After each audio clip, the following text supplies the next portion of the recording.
Hello, everybody, and welcome to this week's episode of This Week Unloaded. Joining us tonight, we have, as always, my co-host Tardot, and our guests tonight are Sarge from 4C Defense, Rick from Rick's Life as I See It, and Ghost Tactical.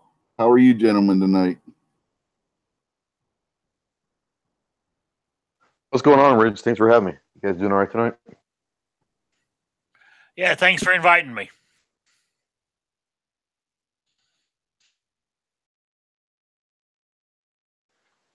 We're going to do something a little different on the show. Usually we have the panel where everybody picks a topic and we discuss it. But tonight, since it's the hashtag Why I Carry weekend, we're going to be discussing that for our topic. And we just lost Tardot and Ghost. So, Rick, we'll start with you. What do you carry, and what made you decide that that was going to be your carry piece during the week? All right, I carry a Smith & Wesson M&P 45, full size. I've carried that since day one of having my CCW, which has been, about 14, 15 months now. And the reason I started carrying was because, as most of you know, I became disabled, technically. I mean, I got a bad back and I can barely walk. And for the first time, and I'm hitting 60 years old, and I'm one of the old guys. And I've only had guns for a couple of years. And I felt, for the first time, I felt vulnerable out there, that I couldn't take care of myself. You know, I always felt 6 foot tall, bulletproof. Even though I'm 60, I still felt 18 inside. You know what I'm saying? I don't feel that way anymore. And I got scared. And that's why I done it to protect myself. And since then, by hanging around you guys, learning more about the Second Amendment, taking more training courses and stuff, not only protecting myself, but protecting my family. Like most of my family lives in Florida. And I have a non-resident carry for down there. So I carried when I was in Florida, that I could protect my family too when I'm with them, you know. Plus anybody else who happens to be around, I would protect them too. So I mean, that's why I carried it. And I did do I didn't make a video of it, but I did do a Facebook posting of why I carry. I've done it 2 days in a row actually, and I actually plagiarized my little speech thing off of a Ghost Tactical.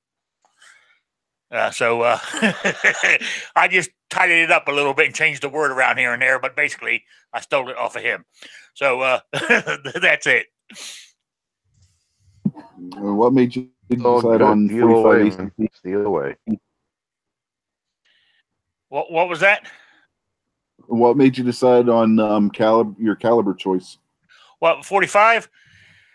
I don't know. I just I learned, well, the reason I went with the 45 was because up here in Rhode Island, whatever you take your test with, if you take with the 45, you can carry anything. Take it with a 9mm, you can only carry 9mm and down. So I took the test with my instructor's 1911 45, and so I was used to it. So that's what I went with. Now in Rhode Island, if you qualify with a semi-auto, because I know certain states if you qualify with a revolver, you can only carry a revolver. Is that the way it works in Rhode Island as well? No, you can carry anything. So if you qualify with a 45 ACP, you could carry a 44 Magnum if you wanted. Yes. It's done on caliber here in Rhode Island. Interesting. Yeah, shooting. Mind you, they make it tough. As I said before, it's 25 yards or 75 feet. You have to score 195 out of 300 on an L Army target at 25 yards. Sounds like fun. Actually, when it's about 25 yards, the actual bullseye is only about 8 inches. You know, and you have to get 195 out of a 300. So that's 30 out of 30 rounds. You got to get at least all 30 got to be within the 7, 8, 9, or 10 shot range. You know what I'm saying? To pass. Mm-hmm. Yeah, like I said, that sounds like a blast to try and do it at 25 yards. It takes some doing. Yeah. So did you say your whole one with the whole test was it 25 yards, or was it like different, like the 5, the 3, No, 7? All at 25 yards, all 30 rounds. Oh wow. Oh yeah. That's crazy. Yeah. But that's Rhode Yeah, Island. Texas is close to the same on the score, but you get like I think it's 3, 7, and like the 25 or 15 yards, whatever it is, 15 yards I think it is. No, it's all on 25 yards here. The reason there's two foes for doing it. One, they trying to not get people to do it because that is a hard test to follow. Then they figure if you do pass it, with most, you know, when you're in a confrontation or where you're defending yourself, it's between, you know, sort of like 3 and 10 yards or whatever. They feel you're at least going to hit your. If you can hit it at 25 yards, you're going to hit your target at 10. You know, that's their thinking behind it all. Yeah, here in West Virginia, you have, if you're going for your permit, which you don't need because we have the constitutional carry now, but they test you once at 10 yards and then they test you again at 15 yards. At least that's what it used to be. So, yeah, and unfortunately, as you get older, this is going to get tougher because right. When you renew your license, you think just send your money in and get a new license. No, you got to take the test again. They retest you there every 4 years when you get your CCW. Yep. You know, and as I've spoken on my other show, you know, with shooting with disabilities, my hands are getting, because I got arthritis bad. My hands are getting weaker. So in 4 years, will I be able to hold a 45? You know what I'm saying? So I'll cross that bridge when I come to it. So there we go. That's why I carry.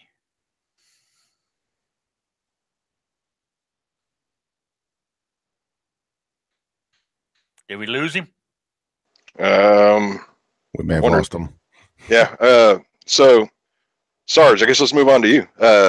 So what was your why carry? Well, and I want to say that Rick brought up some very interesting points, some things I didn't know about other states' tests and whatnot, and I want to get back into some of that stuff. I want to talk about that in a minute, but I carry because I have seen so many situations where I guess I didn't really think about this before I started doing what I do now, but I've seen so many times where people needed to defend themselves and couldn't, and it doesn't take very long at all for things to go poorly for you. And I would much rather have it and not need it than need it and not have it. And I've got a wife and 2 kids, and I've got to come home to, and that's why I carry, is take care of them. And when I'm at work, I carry to take care of other people. So there's no better reason. Definitely. And I know from what I've seen with posts and everything dropping out there, that kind of tends to be the consistent message across the board, is a lot of it's family. Mm-hmm. I know that's mine. I know there's a lot of people that feel that way. So Ghost, you want to jump in and throw yours out there? Yeah, sure. Why I carry? I mean, the simplest reason is because I can. I obviously carry to protect myself, my family, and anyone else that needs protecting that may not be able to protect themselves in a bad situation.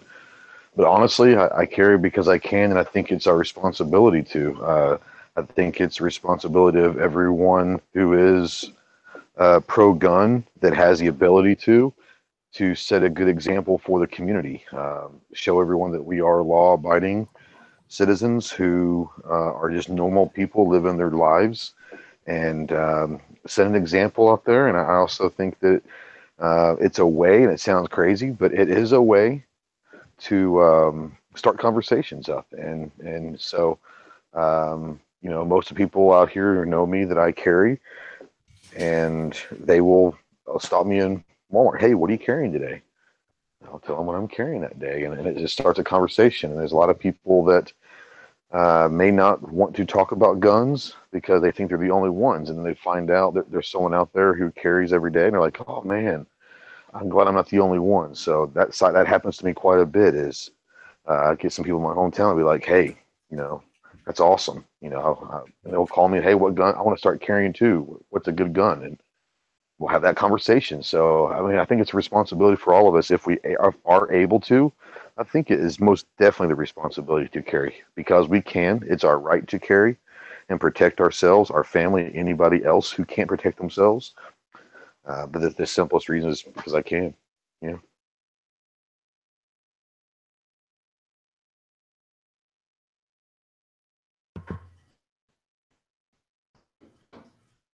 Did we lose somebody else? Okay. I heard the tone. I thought I thought I might have dropped off. I was trying to get back into it. No, and that's a big point. And I was trying to check the chat real quick, but that's a big point that a lot of people use, but then also miss, is that you should carry because you can. I mean, that's the gist of it. We are permitted to carry, and it's in our Constitution that, in our Bill of Rights, that we have the right to keep and bear arms. A lot of people do miss that point, but then there's a lot of people that take that point, and that's the sole point they go with when they have somebody ask them, why do you need a gun? Why should you carry a gun? And to me, that shouldn't be, while that is a great point, and it's something you always should throw out there, because we do have the ability. When you're talking to somebody on the other side of the aisle, throwing that out there isn't going to necessarily change minds sometimes. You've got to talk about really what motivated you. You can't just like Ghost did. You can't just throw out there because I can and then just move on. You got to elaborate. Give them a reason. Show them why you really made that decision.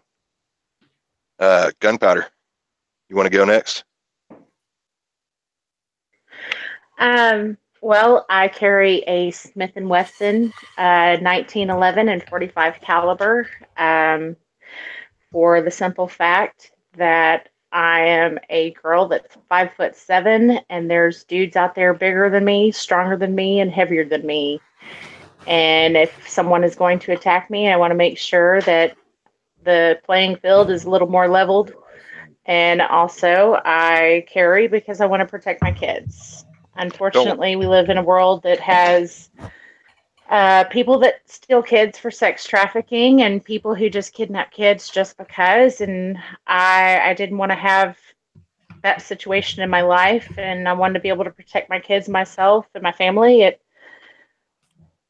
the best chance possible.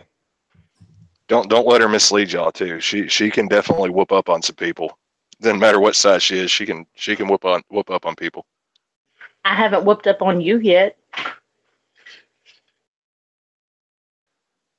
Well, yet is the operative word there. Yet is the it's the key word. Key term in there. She has a feeling that that's coming, I guess. So, Rich, you're did you just make it pretty back? cute. So I don't want to whoop on you because you're cute.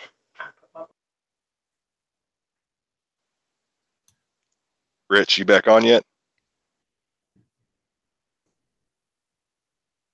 Okay. Well, I'll throw mine out there. Mine's going to be kind of like. But half of what you guys were just talking about, I didn't hear. I don't even know. Okay. Well, we were just throwing out our why I carries. So I'll go ahead and throw mine out there. And mine's a little long because honestly, it started when I started to have kids, and really, I never thought of it in the aspect of the Second Amendment community till I started really getting involved in the Second Amendment community. I saw it more of as a way of self-defense. Now, well before I started carrying, I started in a position as a asset protection personnel for a retail store. And the one thing I can tell y'all is, as much as that may seem like a easy going nothing job, that job does have its dangers. I had at least 5 occasions that I had a actual gun pointed at me when somebody was trying to walk out of a store with something. And then there's a few occasions where it was just pellet guns and BB guns, and I could tell that they were fake. But it's really brings it to mind when you run into that situation where you have something that happens and you've got a gun pointed at your face. That really brings it home that, you know, this is something that can realistically happen anytime I'm out, whether it's at work or if I'm just out shopping. It's something that can really happen. And so I started, not too long after that, especially after me and Gunpowder got together, I started carrying. And I had my first son well before that, but we had started really getting our family going. And, you know, I could honestly, I don't want to say I could care less what happens to me. When you have kids and you start getting a family together, you start really putting more weight on your own life, not only their lives. So you start seeing that, you know, I would put myself in between any threat in my kids on any day. But if I'm out in public and I'm going to shop or if I'm going to work, no matter what I'm doing, if I'm running into the possibility that I could get hurt because somebody wants to rob a convenience store or whatever else, I do want the capability to make sure that my life isn't going to be taken, that I'm going to be able to make it home, because I don't want to leave my family without a father and without a husband. And then when it comes down to it, when I'm out with my kids and I'm out with Gunpowder, I want to make sure that they're protected. I want to make sure that if something does happen and they're around, that I can get them to safety, or if we're in direct contact with what's going on, that I can protect them. That was a big point of it. And then as I started getting in more into the Second Amendment community, that's when I started seeing things also at, kind of as Ghost said, you know, I carry because I can. You know, it is our duty to carry as gun owners and as Second Amendment activists.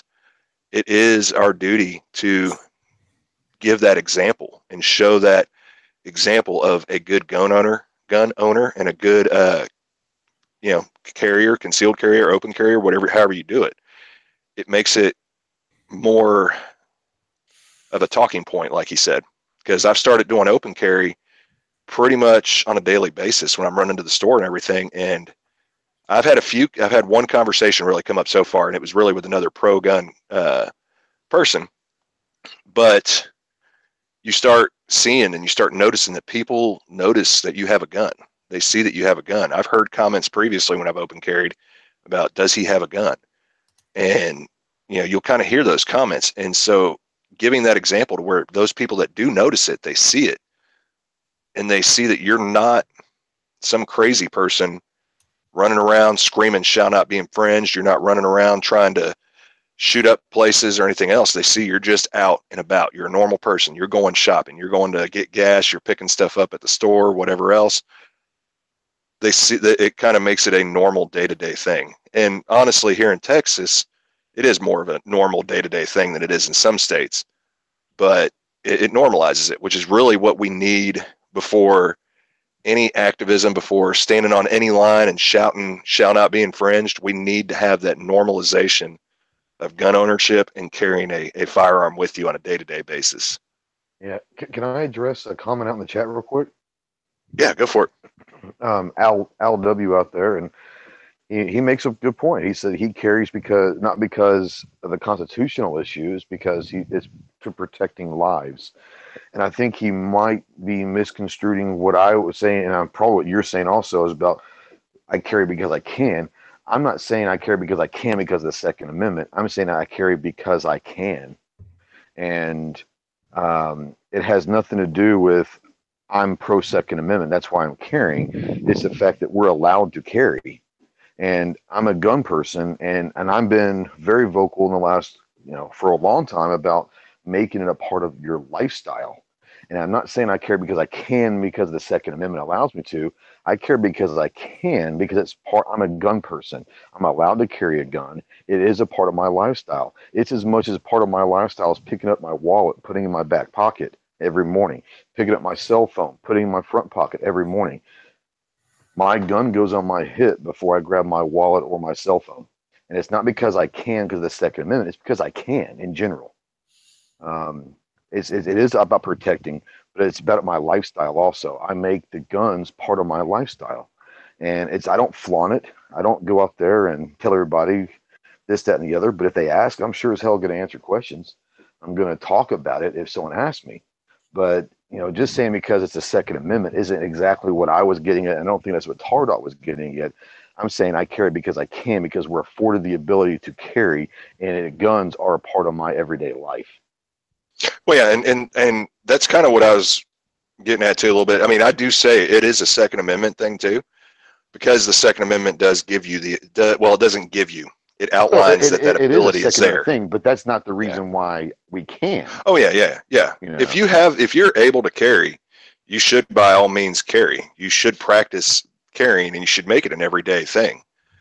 And you know, just like Ghost said, it's the if you can, you know, because there's plenty of people, there's plenty of states out there that don't allow you to, but when we're in the states that allow us to, and we can carry, and you do carry, it kind of sets that example. You know, that they love to point out California and these anti-gun states for all these anti-gun laws that they push down people's throats. Well, when you've got a state that is more pro-gun, I'll say, than California, New York, which, you know, doesn't take much, and say you're able to carry, you can set that example to show this is just an everyday thing. It's a part of my life.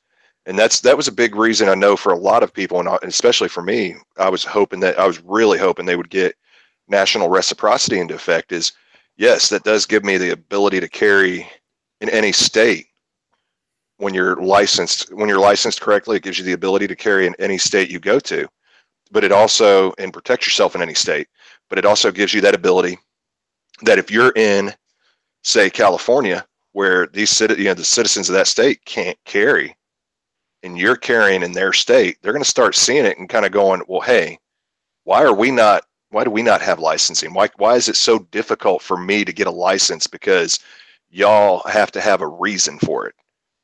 You know, it starts setting that example that, you know, people with guns are not a bad thing.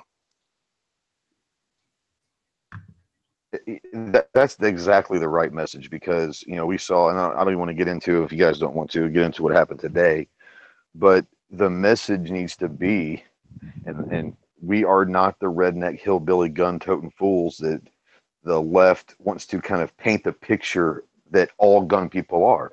We're not all that guy. We're normal people. There are law-abiding citizens that live everyday lives with our family. We have jobs. We do everything that they're doing. The only difference is we choose to protect ourselves. They choose to let someone else protect them for them. That's the only difference between us and them. And what they don't understand is we're not evil because we carry a gun. We're being proactive in protecting ourselves and other people, while they choose to let, no offense against Sarge and the law enforcement, they choose to let law enforcement do all the protecting. And I believe that it's our duty to protect ourselves and our families before I let anyone have to worry about protecting me. Be self-sufficient. I 100% agree with that. And honestly, there's a lot of law enforcement I've talked to that they completely agree with it. You know, like I said, my previous job, I dealt with law enforcement frequently, and it's come up about carrying. I'd have a lot of them show up to the store just to get video or whatever else off duty and have their concealed carry with them, and we'd get to talking about it, and they'd say, I wish more people would, because then it's not a situation of trying to hope and wait for a police officer to show up on time or in time to stop it. It's, you can stop it, and the police can get there and find out what was going on and do their job, which is to basically take care of it. It ends up being taking care of the aftermath, because like Gunpowder said here, 19 minutes, that doesn't save anybody's life, and that actually gives more than enough time for whoever tries to break in or whatever else to get away, far away. Yeah, and Sarge will probably know this better than anybody, but I heard a statistic one time that most home invasions are over in less than 5 minutes. I heard it was like 3.5 minutes or something crazy like that. And I say if it's the wrong statistic, I apologize, but I heard something about like 3.5 minutes is the longest home invasion when there is an actual encounter with them. They're not going to stick around and wait 19 minutes to be arrested. Someone's going to happen, good or bad, in less than 5 minutes. I don't know whether that stat is true, but I wouldn't doubt that stat in the least, because these things happen very, very quickly. And I'm guessing that you have a 19-minute response time out there in Texas where you're at, Tardot? Or is that the Yeah, average is? that's about the average.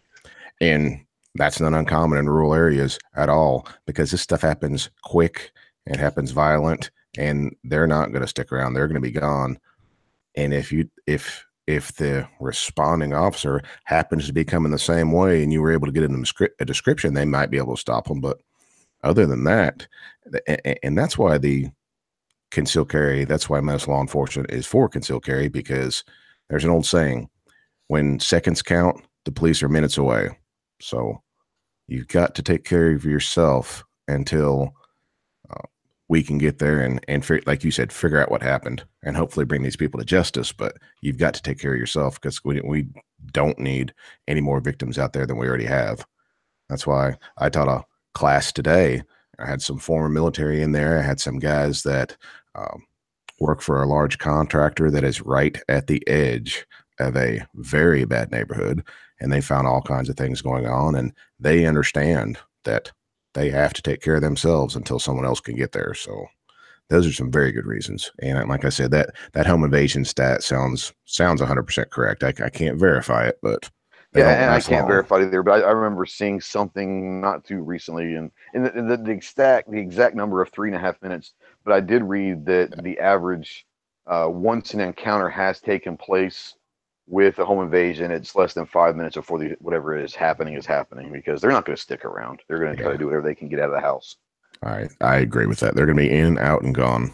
And hopefully these people will be okay, or at least they'll survive. Oh yeah, and honestly, where we're at, it's not even rural. We're in a suburb of Dallas, and I mean Go ahead. We're 2 miles from our police station, and on a good day, it takes them 19 minutes to get to our house. On a bad day or a busy day, whatever you want to call it, it can take up to 45 minutes. I personally haven't had any experience where it took longer than 45 minutes, but where we're at, we're literally 2 miles from the police station, and it takes that long. So if you look at people who live out in the country or live in worse neighborhoods, it could take even longer than that. And you've got to wonder how many people are in your police force in your area, because days that there's a lot going on, they may not have the manpower to sit there and address every 911 call. But that's where it really gets scary, because where we're at, it shouldn't take that long to respond to a 911 call, but it still takes 19 minutes. And it's one of those situations that I don't ever want to have to wait on cops to show up with guns to take care of the bad guys with guns. I can't imagine having it to where I've got to look to someone else to protect me when I am perfectly capable of taking care of myself and protecting my family and anyone around me. If my neighbor got broke into and she wasn't home, I would sit there and be a good neighbor and figure out what's going on. I'm not going to sit there and purposely go to wherever there's a tragedy happen or someone's breaking the law. But if it's in my area next door to me, or the person behind me, I see them trying to break into the house, I'm going to do what I can to stop them, because these are the people in my community. These are the people near my house. And I would want to know that the people near me, if we were out of town, would sit there and call the cops and, try to stop whoever's either trying to rob us, break into our house, or cause problems. Oh yeah, I agree with that. You are your brother's keeper, to borrow a phrase. Got to take care of your neighbors. Hey, Sarge, I got a question for you. Mm-hmm. And I'm not going to ask you to blanket law enforcement in general, but in your experience with the law enforcement people that you are around, that you're involved with, that do the people that how do they feel about citizens concealed carrying? Because I know there are some cops that are all for it as a line of first defense, But I know that a lot of law enforcement are against because they feel there's more threats. I mean, but I'll say, obviously, I know how you feel about it, but how do the other law enforcement agents that you work with, how do they typically feel about citizens concealed carrying? I live in it's technically an urban area, but we have a lot of rural areas out here. And I think that everyone that I have talked to around here are pro concealed carry, because they do know that, people have to they have a duty to take care of themselves and their family until the police can get there, because none of our agencies in this area have the manpower to cover their area and to have these very fast response times. Where we're at, we just now moved to 6 officers, and we've got 545 square miles to cover. So needless to say, we can get a little spread out. But I think the ones that are against concealed carry tend to be in the metropolitan areas, and tends to come with a more liberal, not only most of the time the police force reflects the general views of the community. That's who they want in there. And if you're in a more liberal area, you could run into agencies and people that are not for concealed carry. But where I'm at, the people I have an interaction with on a daily basis are definitely pro concealed carry, for sure. Yeah, I've actually seen both sides of that to a point too, especially in Dallas. When I've helped out there, my previous line of work and everything, we would have officers that were against it. And you're talking like South Dallas, East Dallas, for anybody who doesn't know, that's as inner city as it pretty much gets around here. Yeah, it's the fun part of town, I guess you could say. And so their view on it, when I've talked to officers about that before, is their concern is if the person actually should be carrying. They're worried about coming up on people with a gun, basically. The only other argument I have heard, and that was actually out in a rural area where I used to work. It's out in toward Denton, on more northern side of Texas. I talked to one of the officers out there about when open carry was being pushed again, and he said he was not for, or not open carry, constitutional carry. Sorry, when they were talking about constitutional carry, and I asked him about it, and he said he was not for that, and the only reason is because, at least with licensing, he knows the people carrying open carry are, most likely licensed to have that. He felt that with having constitutional carry, you're going to have the shadier people out there start feeling more comfortable with carrying out in the open and not running into any issues, I guess you could say. That's a very valid point. Constitutional carry, I mean, I understand it in theory, but I didn't realize some of the questions that I would be asked in as a theme from multiple people. Some of the questions that I was asked, that there are a lot of misconceptions about self-defense and how to defend yourself and what you can and can't do. And we got to the point now that we institute a pre and a post test, and I'm seeing the scores sometimes go up 25 and 30 points from the pre-test to the post-test. So awesome. From what they learned when they got there to what they know when they leave, I am 100% for the licensing process, not necessarily to know who's carrying, but just to ensure that they have at least the minimal training, because not everyone was brought up with guns. Not everyone was taught gun safety as a child. Some people choose to get into this as adults, and they need just a little bit of education.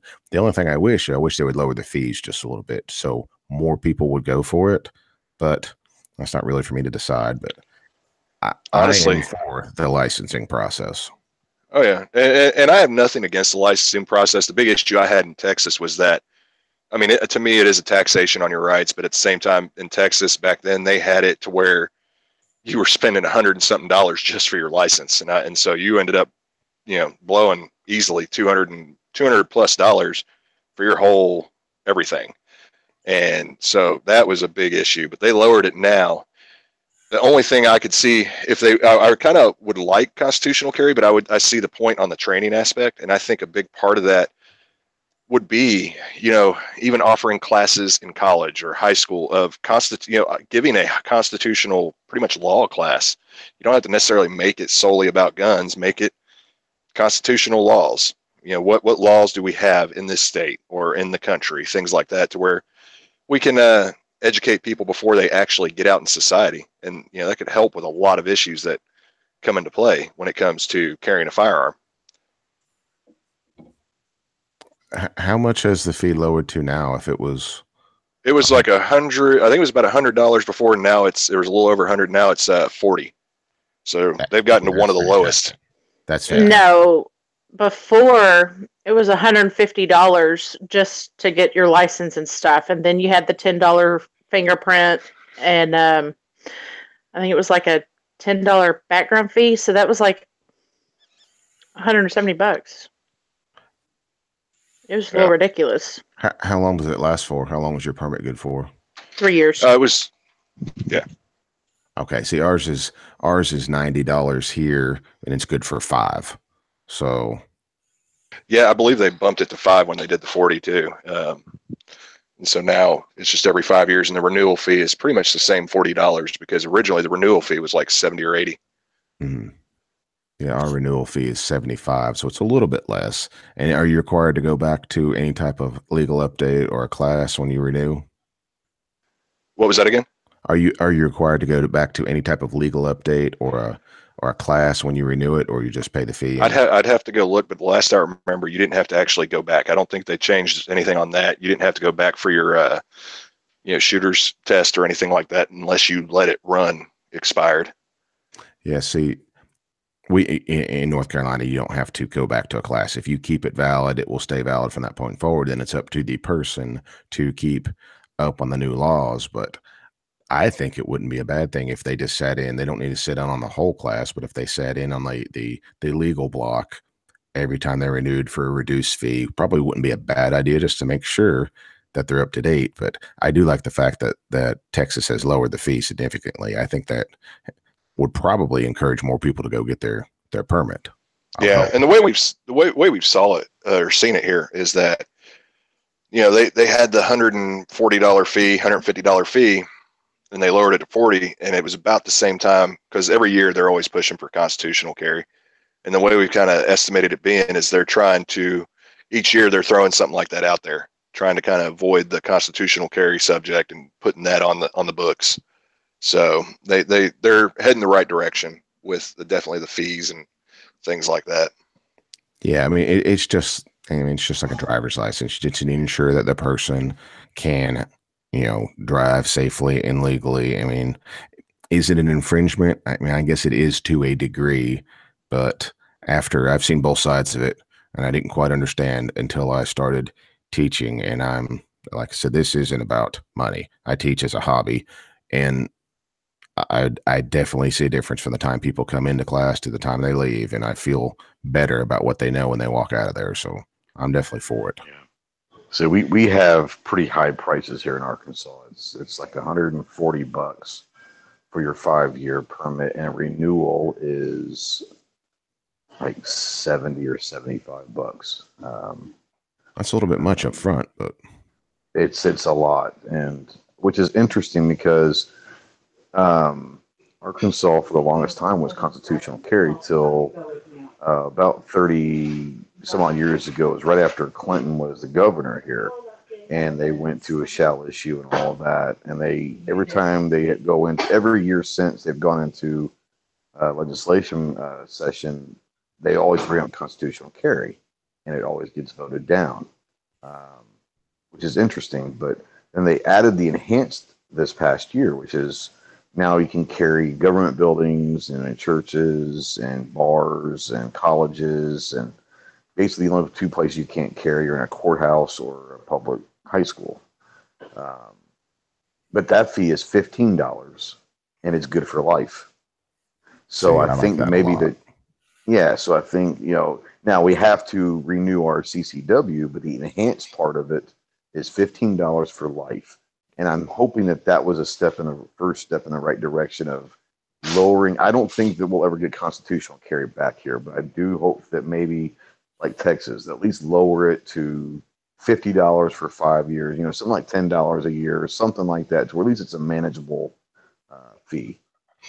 Yeah, and that was a big thing. Is somebody was saying, I think it was Clover in one of the chats. He had talked to somebody that dealt with the licensing. They said the $40 was literally just to cover the licensing fees. They don't make any money off of it, which to me is definitely a big step in the right direction.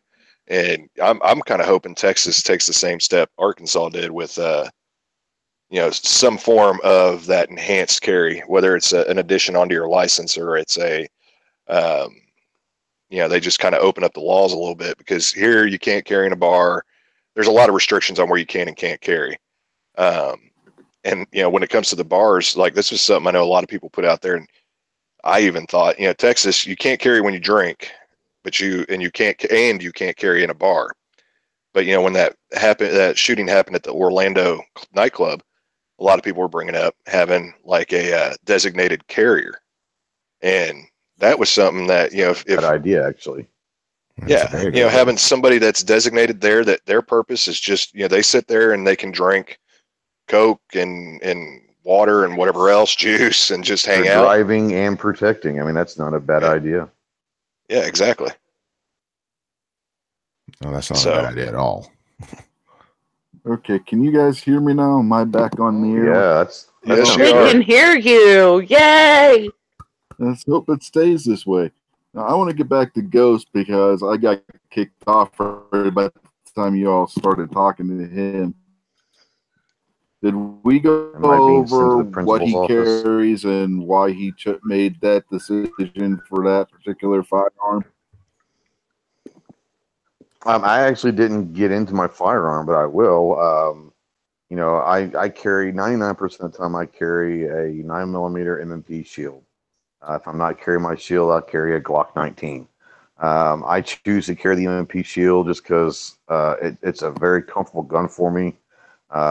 I am a big fan of the 9mm round. I think it is the most versatile round out there. You can carry pistols in multi-different sizes with 9mm, and you can go anywhere from like an M&P shield or an LCP.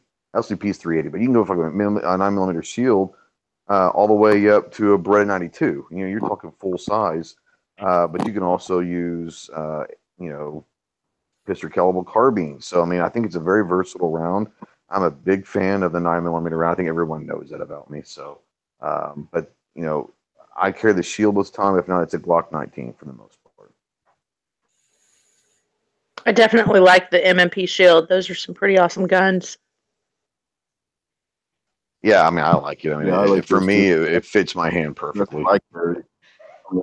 But you got those little baby hands, but I can't. I do have little baby hands. I'm not a large guy, so I need all the protection I can get. I'm not real tough and all that. So I'm sorry. Hold on, guys. I'm gonna have to go get my boots because it's getting real deep. Okay, it's getting real deep. I'm picking on Ghost's hands and him carrying a shield. Meanwhile, I got one on my hip right now, so But I don't. It's a great gun. It really is. We were talking about getting a new one. Yeah, you get small. You have small hands. You have large hands. There's so many different wraps and stuff that they make for it that you can make it fit your hand, even though it's a single stack, very easily. It's similar to the 1911, how you just put the thicker grips on if you have a bigger hand and whatnot. It really is a versatile little pistol. Yeah, I like it, and like you said, you can put on different type of grips or whatever. I don't have the 2.0. I have the original shield. But doesn't the 2.0 actually come with different back plates and side sizers to where it'll fit different size hands? I think maybe it does. Don't quote me on that, but a lot of guns are coming that way now. So you can literally fit pretty much any gun for any size hand now, which I think is one of the better innovations that the pistol community has had over the last few years, is sending every gun with different size grips and all that. I don't know that any of the single stacks do come with with the interchangeable back straps. I know that It might be it might be the M&P 2.0 compact might have that. I know that there's one of them that they're using for carry guns that do. It might be the 2.0 compact, but I know that there's one of them out there that they're marketing as a carry gun that does. You might be right. It might not be the Shield. It might be the 2.0 compact. Yeah, that's the compact. The one that they marketed as being the Glock 19 competitor. Right. Yeah. Okay. Hey, Tardot. Know what I carry?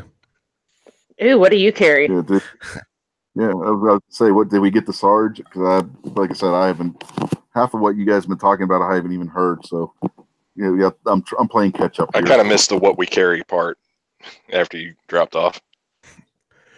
Yeah, that's fine. I mean, we kept it going. I'm not going to complain. Well, most of the time when I'm off duty, I carry a Glock 27. I carry the 40 cal because I try to match it up with what we're carrying right now, and it's a very versatile little gun. I wouldn't mind switching to the 9mm because I'm a big fan of 9mm, but carrying the 40 right now, and if I'm not carrying that either on the ankle or inside the waistband or on the hip, a lot of times I've been carrying my LCP2 380 quite a bit lately. It's a handy little gun. Go in a pocket.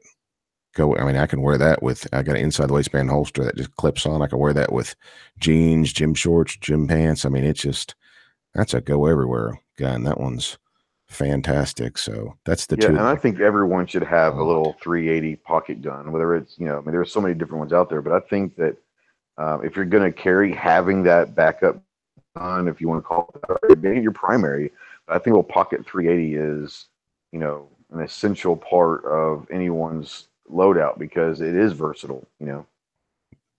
Oh yeah. I've not seen too many people just shake off any 380 rounds and keep coming. So people say it's underpowered, but nobody wants to jump in front of one. Yeah. What grain weight do they have you carrying? As far as the 40, we carry 165. Yeah. We carry 165. Have you tried Have you tried the 135s? No, I haven't. No.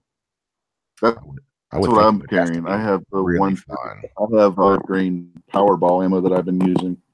It gives you a ballistic similar to what a 357 SIG would have. I would think it would really be moving. A bullet that light would be flying. Yeah,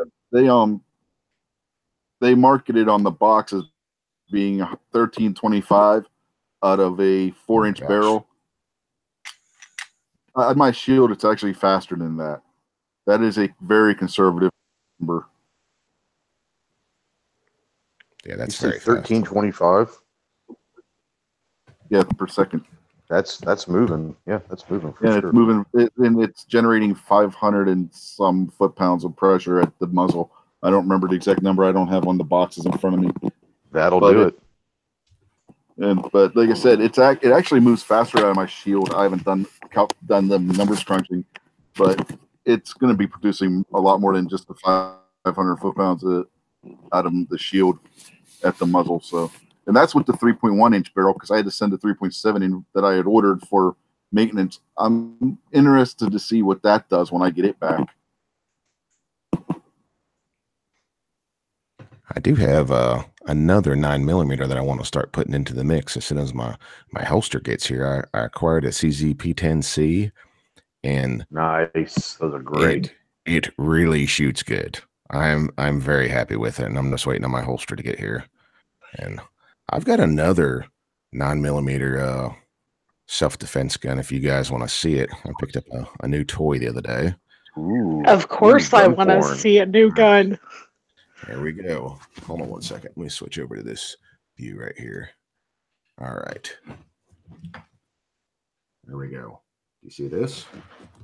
Let's see. I like the bag. It's pretty awesome. Well, let me see what's in it. Here is my. Oh my goodness! Tardot, can I have one of those, please?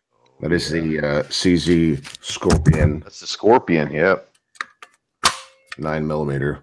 With a hollow sight. Scorpion's awesome. This is the new concealed carry, as long as it stays in the backpack. Right. Oh. Yeah, my goodness. Well, like they say, you could literally conceal anything, really. Oh yeah, Well, I mean, and if you've never shot a Scorpion, you need to. It's about as good as it gets for PCCs. oh yeah, it's fantastic. Okay, so I was gonna say that I needed a M&P shield and 45 caliber for Mother's Day, but I would much rather have a Scorpion. That is awesome. I think you asked for So- both. I mean, I'm just Yes, you saying, would. Y'all are going to end up costing me a lot of money. children, two Yes, we guns. are. That's how it works. I gave you 2 kids, and I was miserable for 9 months. Okay, everybody else needs to start bringing their wives to chat so we can kind of be equal on this playing My field. wife doesn't like guns, so I don't have to. That is nice terms for saying you are SOL, Tardot. Yeah, my wife usually works. My wife is working now, so she couldn't be on if she wanted to. But yeah, I grabbed one of the boxes of my ammo while you guys were talking. It's advertised at 1325 per second and energy 525 at the muzzle.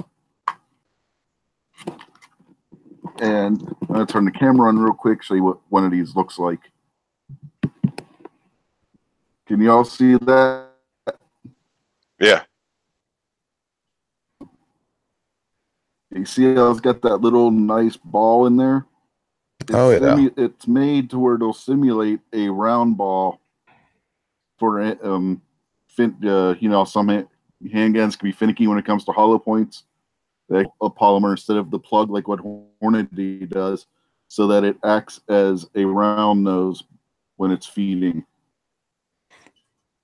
Let me ask a question about and when you that. see it in gelatin tests and whatnot, that ball keeps its shape, and it'll still be a perfectly circular ball inside the target. Now, does it seem to These have less things, when they recoil? hit a soft medium like a body or gel, yeah, the recoil is lighter. That was one of the main selling points, that it's also supposed to be a reduced recoil round, and it's still screaming downrange when you fire it.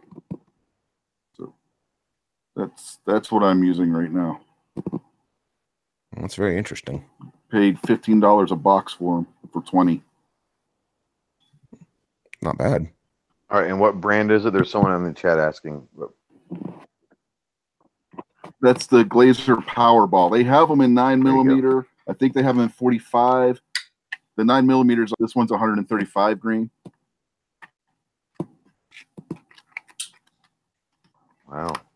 I got those from Nutch's shooter supply, in case anybody's wondering, for $15 a box, $14.99 with free shipping. So average that, rounded up, $15 a box. At the time, they had a 10% discount. I bought 200 boxes. That would have came to my math was off here. Anyway, it ended up with the 10% discount. I ended up getting one of the boxes for free.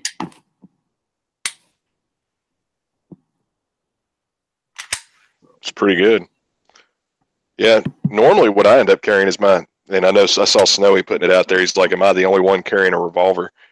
No, I still carry on a day-to-day basis my SP 101 357 Magnum. It's only a 5-shot revolver, but I mean, if I'm just in the area and I'm somewhere I feel pretty comfortable in, I don't have an issue with carrying that.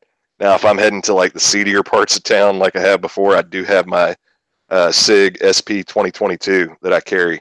It's a 4-inch barrel, full size, 9 millimeter. Has like a 15+1 capacity, and plus I carry 2 other mags with it too. So Yeah, that's what I was going to ask. Do people carry extra magazines with them when they carry? I always have at least one. Oh, yeah. If I don't have an extra magazine, then I've got my 3. You know he wants in. Somebody send him a link. He's more than welcome. If Snowy wants in, send him a link. I have no problem. I'll take care if he wants. Yeah, I carry one extra magazine with me. Oh yeah, I carry at least one, sometimes 2. Yeah, I'll have one with me, or I have my little 380 in my pocket. But I'll always have several in my vehicle also. What I tend to do, I don't know whether other people do this. Do you carry the same size magazine for the gun you're carrying, or do you carry an extended mag, or like say in the Glock 19 case, do you carry a 17 mag, or do you carry the 19 that came with it for a spare? I will always carry the same because I want my grip to remain consistent no matter what magazine I put in. So I'll always, like my shield, I've got the extra extended mag, and all my mags are those. For my Glock 19, I will use the 15 round mags.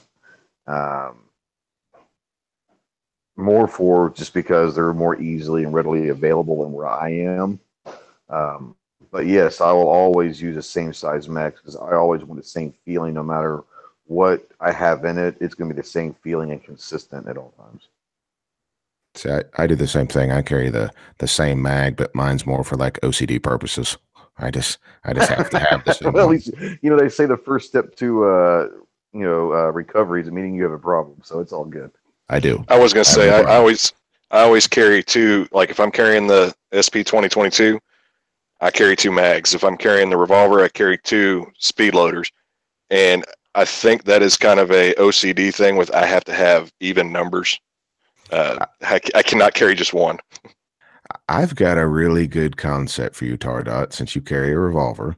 This is something someone told me in a couple classes ago. He was a former law enforcement, retired now. He carried a SP 101 357, and he showed me something. I haven't done it yet, but he took two speed strips. I don't know whether you have any speed strips. And do you have any speed strips for your? No, I use the HKS speed loaders. Okay, and I have a couple of those for my revolvers as well. But he brought up an interesting concept. He takes an empty Leatherman case or something of that nature. He fills two speed strips. He puts them in the Leatherman case. They're on the outside of the belt. No one knows what they are. They look like a pocket knife or a Leatherman. And he's got an extra 12 rounds outside, easy to get to. I thought that was a pretty neat concept. I wouldn't have thought of it, but I've been passing along to people since then.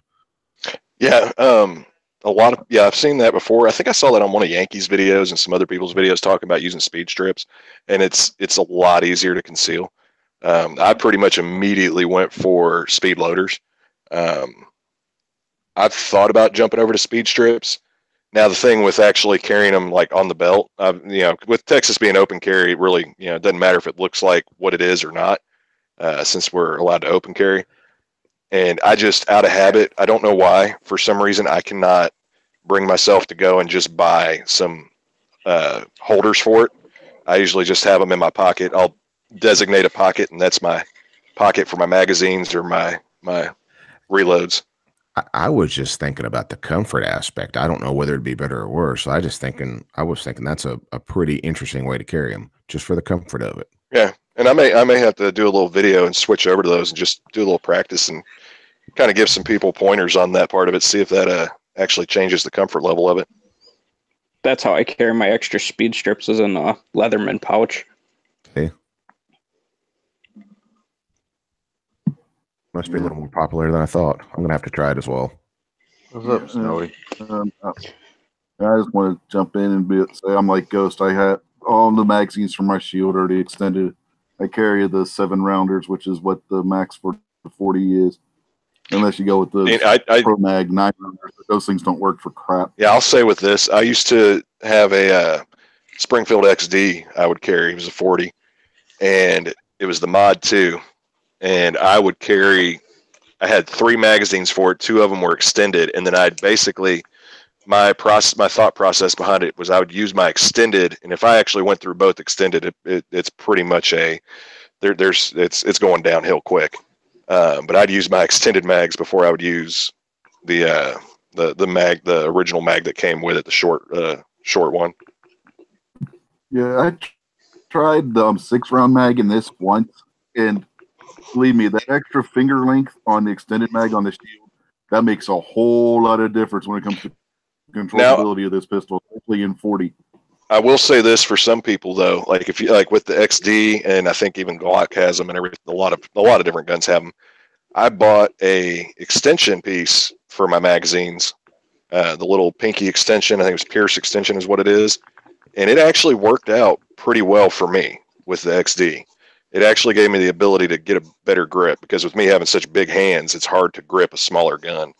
So that actually helped out when I put that smaller magazine in there, that I could get a full grip on it. I didn't have a finger hanging off of the gun. One you may want to try, Tardot, is NDZ Performance. They make them for Glocks and Shields for either type of those guns, and they have multiple different sizes of pinky extensions. They're made out of metal, and they're really comfortable to use, and they hold pretty well, too. Yeah, and the whole reason I went with them, the ones I had for that gun were plastic, and the whole reason I went with those is, I mean, they were, I think, like $3 or $4 a piece, so it really wasn't bad price wise. So I have a question for Sarge, actually. So my question is with you being in law enforcement, what's your opinion on states that have it as a requirement to notify the officer that you have a CCW versus the states that are a no-informed state? Our state is must inform, and I completely agree with it, because it's a courtesy. Now, once you've informed me, it's just like shaking hands. When you come up and shake someone's hand, it's supposed to let them know that you are not an enemy, you are not a foe. It's someone informs that they are legally licensed to carry, and they are carrying. I really don't worry about that anymore. We're past that point. We're going to go on to what we need to deal with. The ones that there's no duty to inform, I'm not sure what states those are. They must be pretty common, but I just don't like that. That I don't think that's. I'm not going to say it's unsafe, but that definitely it won't make anyone at ease, because I've yet to find any very little. Excuse me, not that there's none, but very little issues where legal concealed carry permit holders have caused any type of major situations. They're not the ones that are out shooting people. They're not the ones that are out causing these issues. That's not the people. So I don't see why you wouldn't want to inform the person that is coming to speak with you for whatever means, be it a traffic stop, be it a encounter on foot, that you are legal and that you are armed. So I am for the informing. I don't agree with it not informing. Now, Rhode Island, we do not have to inform, but the 2 times since I've been carrying, I've been stopped for speeding, I have informed. It's the first thing I do. I think it's just out of politeness. Yeah. And I mean, because if I don't inform and all of a sudden he says, "Step out the car, Rick," or Mr. Mitchell or whatever, then he sees that gun hanging on my hip. I don't know what the hell is going to happen. Oh, you heard it here. Rick's a street racer. Yeah, I was curious about that, because that's one thing that they have been talking about changing in Wisconsin. Right now, it's a no-informed state, and I always inform every time I'm pulled over or anything. And my fiance's dad's a police chief out here, and I've gotten his opinion, but it's always nice to kind of hear what other officers' opinions are on the situation as well. What's his opinion? I think it's important to start, I'm not going to call it a relationship, but for that 5 minutes that you're being pulled over, I think it's always the right way to start that interaction between a law enforcement, because in Arkansas, we do not have to inform. But when they run your license, we're obviously not a constitutional carry. So if they run your license, it's going to pop up as a concealed carry. Now you put them in that position to where they're not real sure what the hell's going on. So I think it's always nice. Always get both of them, like my concealed carry and driver's license. And I say I am a permit holder and I am carrying. Yeah. And, that always starts the conversation off, at least, hey, I appreciate you very much, And Texas, anything you can do to speed up that encounter is best for you and the officer involved. You don't have to prolong it by not giving him the information that, hey, look, I'm carrying. Then he goes and runs it. And if you are a concealed carry permit holder and not living in a constitutional carry state, you could end up pissing the cop off, just in plain and simple terms, because you didn't let him know up front, and he had to go and find this out for himself. I've seen things like that happen before. I don't know if Sarge has seen that with somebody he was working with or something, but things like that can tend to tick somebody off if you don't let them know. Oh yeah, definitely.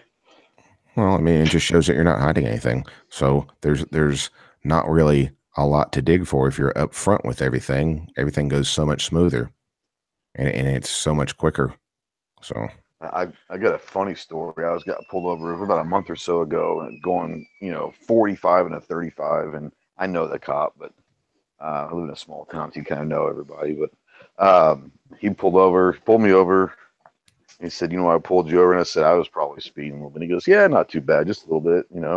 Said, do you have your license? Blah blah blah. So I give him, and I said, I am a permit. I am permitted to carry. I am carrying. He says, great. Oh, where is it? And I said, it's on my right hip at 3:30, 4 o'clock. He said, fantastic. Just keep your hands away from that general area.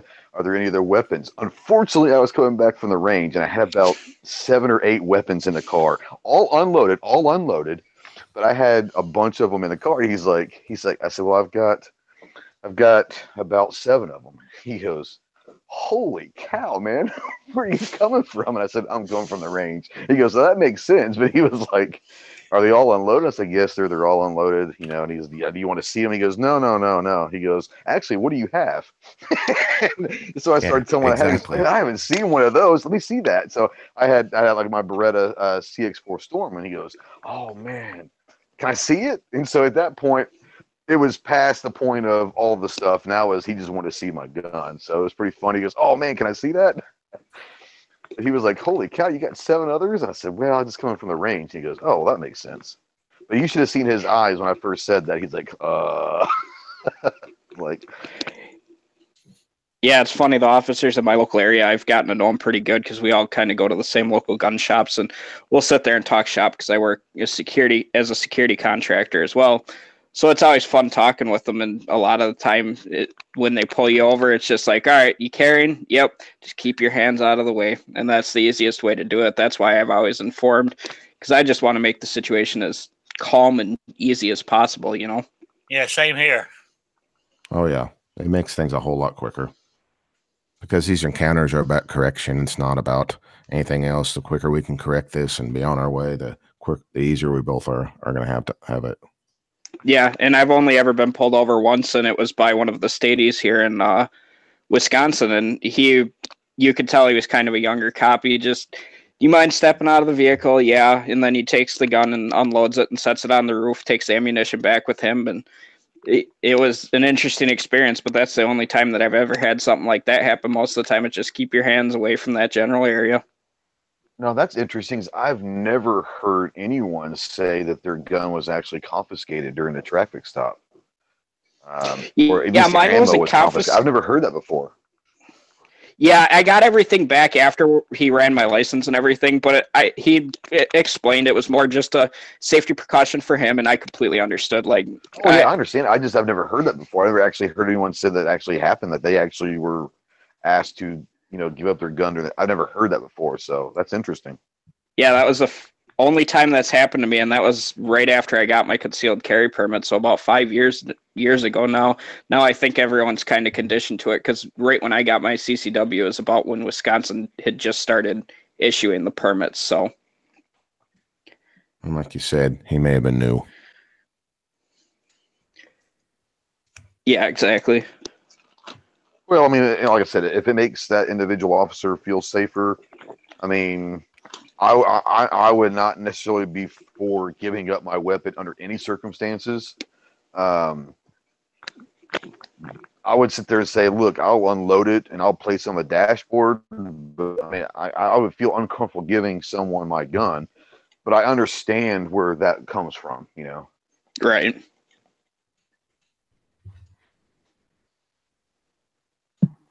So, Snowy, you're new to the panel right now. What are you carrying, and what made you decide to carry that particular firearm and caliber?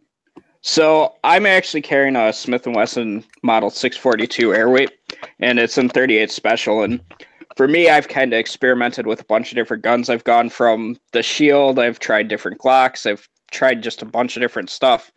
And I grew up, the way that I started off shooting was on revolvers. My grandfather always had a revolver in the house. It was a old Colt Detective Special. And oh yeah, I kind of I kind of, after I turned 21, I wanted to start experimenting with stuff, and I had just started getting into the security contracting work. So I tried a bunch of different things, and I ended up working my way onto our RRT team, which is our rescue and recapture team for our clients, where if their home is taken over or something, we're obviously going to be on site. So it's our job to go back in. And I became a breacher, and one of the guns that they train all of the breachers or the lead people going into the building is with a revolver from one of the Smith & Wesson M&Ps. I fell in love with it. And for me, I started carrying the 642 as my backup gun when I'm actually on duty as doing personal protection work. So for me, it just translates over. I've got, I don't know how many holsters for it, and I just find myself throwing it in my pocket with a pocket holster, and it's nice, completely comfortable, and doesn't really affect me. Like, you can just go about my day. And but that's one thing that's important to me is I live in kind of a rural area, but I still have to travel into the larger cities for a lot of stuff. And for me, I want to be able to be a little bit comfortable. So I want something that I can just shove in my pocket and not have to worry about people seeing it or questioning me about it. Because a lot of times if I'm going into the big city, it's to stop at multiple stores. And sometimes I just don't feel like somebody stopping me. Hey, is that a gun you're carrying? Like, I just don't feel like having the conversation. So for me, it's just something that I like being able to have. And realistically, for my lifestyle, a 38 Special is better because I do a lot of hiking and camping and stuff like that. So 38 Special works good for that, but then it also allows me to train more often with a revolver and the double action trigger pull, because when I'm out in the woods, I'm normally carrying a Ruger Red Hawk 44 mag. So I'm more used to the trigger pull on a revolver as well. Yeah. That's a little bit of a difference. That's a little difference there. Yeah, it's just to get the trigger pull down, because that's one big thing that I find myself as a shooter, no matter how much I train, is when I find myself switching between a semi-auto and a revolver, I notice that I'm inaccurate as shit when I go back to shooting a revolver again. So for me, I try to keep it a little bit of a consistency there as well, just with the trigger pull aspect of it. Yeah. And my grandfather, he's the one that taught me how to shoot handgun too. The first thing he put in my hands after a 22 was his Smith & Wesson Model 27 using 38s. So yeah, they're a good revolver. A good Smith & Wesson revolver in 357 or 38 is a good platform to start a youngster on when you're getting them into the more standard pistol calibers, I guess you could say. Yeah, I would agree with that fact. Nope. I got a question for Snowy and Tar. Since you guys typically like to carry revolvers, do you carry revolvers? We'll put it this way: was your first experiences with handguns, were they with revolvers? Is that kind of why you like revolvers more, or over the time you've kind of evolved into that? For me, I learned how to shoot a 357 revolver at a young age, but now I carry the 45 1911. I just like it better than a revolver, but that's just my own personal preference. For me, it was growing up, my grandpa was a huge hunter, but he had a heart transplant when I was young, so he couldn't shoot. He took me to the range a couple times and taught me the basics, but he really couldn't shoot. And that's all we kept in the house was revolvers. It was one of those things he always taught us where it was, and he wanted us to know how to use it in case they were out of town or something like that. We were able to defend it, because I grew up living with my grandparents. My mom and myself, my sister lived with my grandparents forever. So granddad made sure he taught me on a revolver, but I grew up in the generation where on TV it was all this, there wasn't as much Westerns and the revolver type shows on anymore. It was all around the polymer framed guns. So I instantly, when I turned 21, I'm like, oh, I got to go buy a polymer gun. So it took me probably a year and a half to realize, okay, I still like revolvers better than what I do any polymer gun. I would say I got more. When I first started shooting, it was more with revolvers, less with semi-autos. When I was shooting handguns, and it's kind of the comfort level. With the revolvers, when I first started carrying, it was with semi-autos, and then when I shifted back over to revolvers, because I noticed that yeah, I'm comfortable carrying a semi-auto as far as actual physical comfort. And I realize that even with revolvers, it's not that bad. You know, a lot of people put it on that it's big, bulky, heavy, and a pain to carry. But with somebody my size, a revolver really isn't that bad at all. And I'd actually shoot better with the revolver. And actually, to kind of give it a more blanket statement, I shoot better with a fixed barrel than I do the tilting barrels that are out there. So that's, yeah, I shoot better with my 1911 than I do most of the other guns. And I shoot better with the revolver than I do most of the other guns.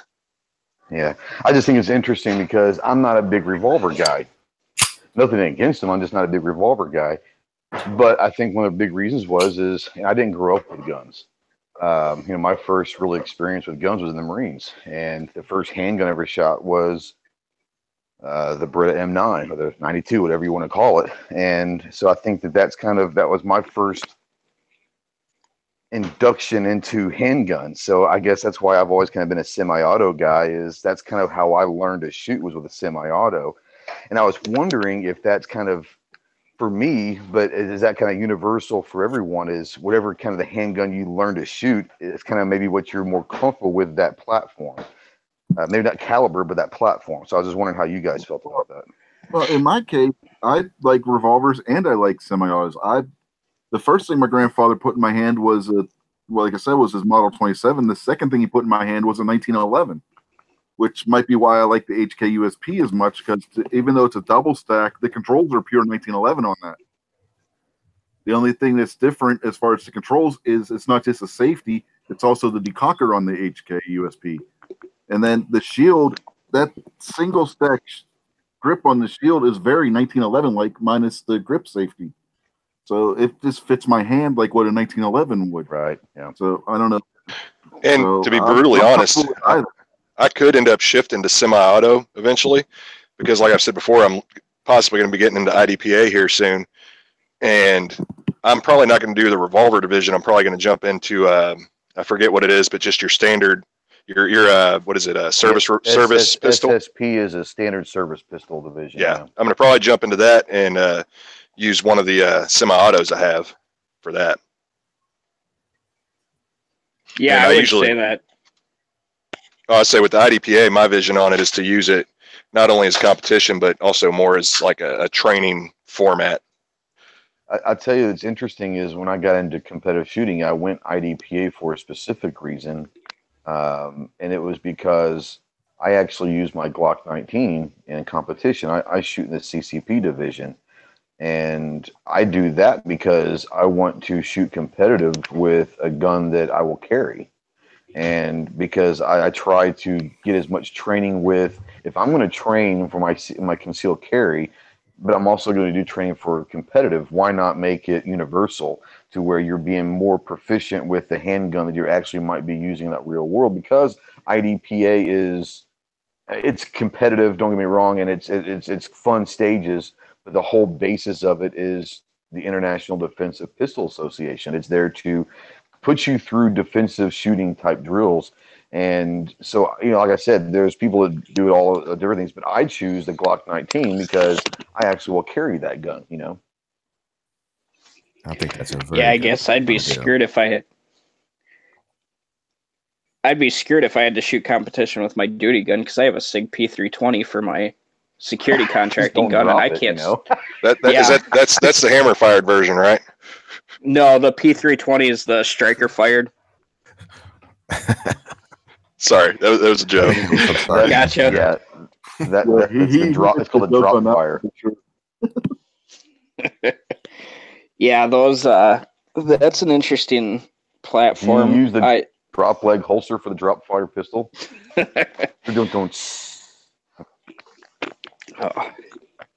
Yeah, I'm hoping they decide to move away from those. There's been talk of getting away from those P320s because they're not finding them to be as reliable. We've sent them in to get parts replaced on them quite often, and we don't even have 10,000 rounds through the pistols yet. So, well, I mean, and I tell you, the reports are coming out from the military. They're having major issues with the ones that have already been pre-sent to the military for testing and all that. There's been some horrible reviews from the military on the gun not performing very well. I mean, me personally, I think the modularity of it is really cool, being able to switch out the actual trigger group. But other than that, I mean, realistically, I think, and I hate to say it because I'm not a huge Glock fan, but the 19s and 17s we were using previously, we never had any of these issues with.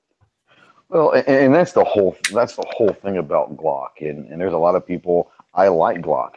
I don't like Glock because their design or their quote unquote engineering, but they work, and that you can bang them. You can thrash those guns, and you can put them in mud, and they're gonna go bang. And there's a lot to be said about that. They might not be the prettiest thing. They might be the most innovative gun in the world.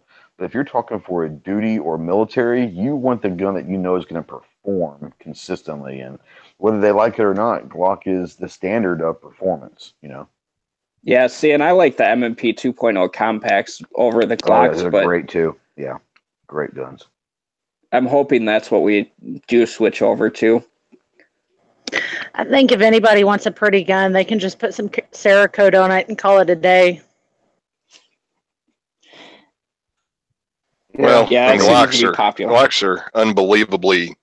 It's almost like they're almost to the level of 1911 on the sense you can customize the heck out of it.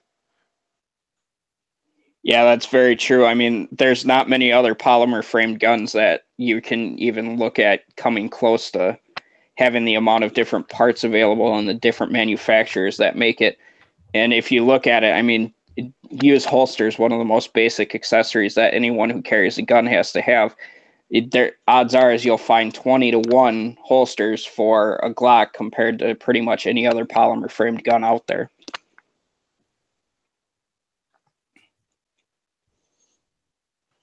Now, I will say, when I was talking about going into IDPA, I will say the thought that does come to mind is there may be a revolver division for me, because I might jump into doing a bigger size revolver too and just start carrying that. Like I said, my whole thought process behind it is I want to shoot what I'm going to carry pretty much. Yeah, and that's the great thing about IDPA, though, is you can carry, you can go shoot that standard service pistol division, and it's gonna be it's one of those things where I can't carry. I'll use Smith & Wesson, or I'll use Glock I'm not going to carry a Glock 17. I'm 5'7". That's just not something Glock 19 for me is about as big as I'll get. That's why I like the Shield, because I'm a smaller guy.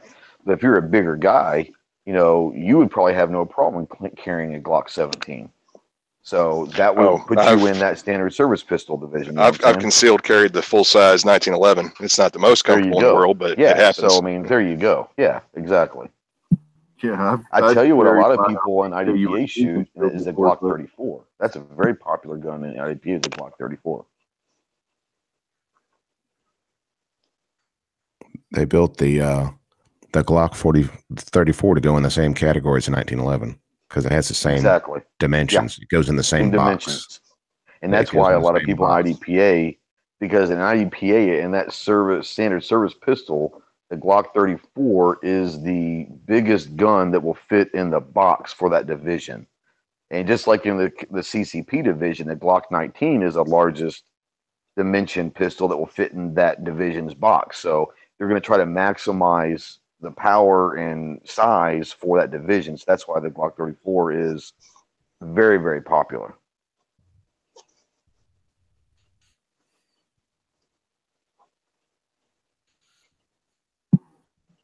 All right. Now Night Strikes joined us. We all know your what's going on with you and your carry issues. What made you decide to get your permit finally? And you shamed them. What made you decide on the 1911 there, Night Strike? Because we all know you got the 1911, then you sliced your hand open on it. It was sharp, I will say. I don't think you're ever going to live that down. I don't think so either. But at least I have enough grit to admit it and take it with stride. So, wait, no, is that what you're calling it? Is grit? That's what you're calling it? Okay, well, Ghost, let me see you go in one hand to CCW course. I shoot one-handed all the time. I have to in IDPA. You have to go with hand without any training as a civilian. Okay. Well. Yeah, that's what I thought. Now, Night Strike, I do have a question. With where you're at, do they have open carry, or is it just strictly concealed? It's pretty much concealed with exceptions. Okay, because it's the South, and sometimes some southern states like to be completely off the wall, weird and complicated. Okay, so if you are hunting or fishing with a license, you can open carry in South Carolina. There is that, but you have to be in the process of going to your hunting place or going to your fishing place. And that qualifies for open carry in South Carolina, but I neither have a hunting nor fishing license, so I opted to get the CCW instead. Well, and that's the only reason I asked that is because of the question of, but not only like Rich was saying, why did you decide to get your license, but also kind of what you're going to be doing for carry. Yeah, but what I have mentioned before, and right now, as with some southern states, you can carry your gun in your glove box or your center console without a permit. It's not in every southern state, but in most of them, they have some form of allowance for that because of Castle Doctrine, because it extends to your car. And that's how it is in South Carolina. So I keep the 1911 loaded in my glove box when I go somewhere. Granted, that doesn't help me if I get out of the car, but that's what I can do at this point until they send me my damn CCW, because I've completed everything. I've given them every information. I've paid them their blood money, but again, I still haven't gotten my my card that says I can still carry. It takes a couple of months. Yeah. So yeah, from what I've heard, it takes the turnaround is 60 to 90 days, and I really hope they hurry up because I can certainly use it before Tulsa. But why I got it, pretty much because it wasn't the berating. It was I really needed to get it. There was just no reason not to have it. There really wasn't. So that's why I got it. And why the 1911? The 1911 was the first handgun I bought.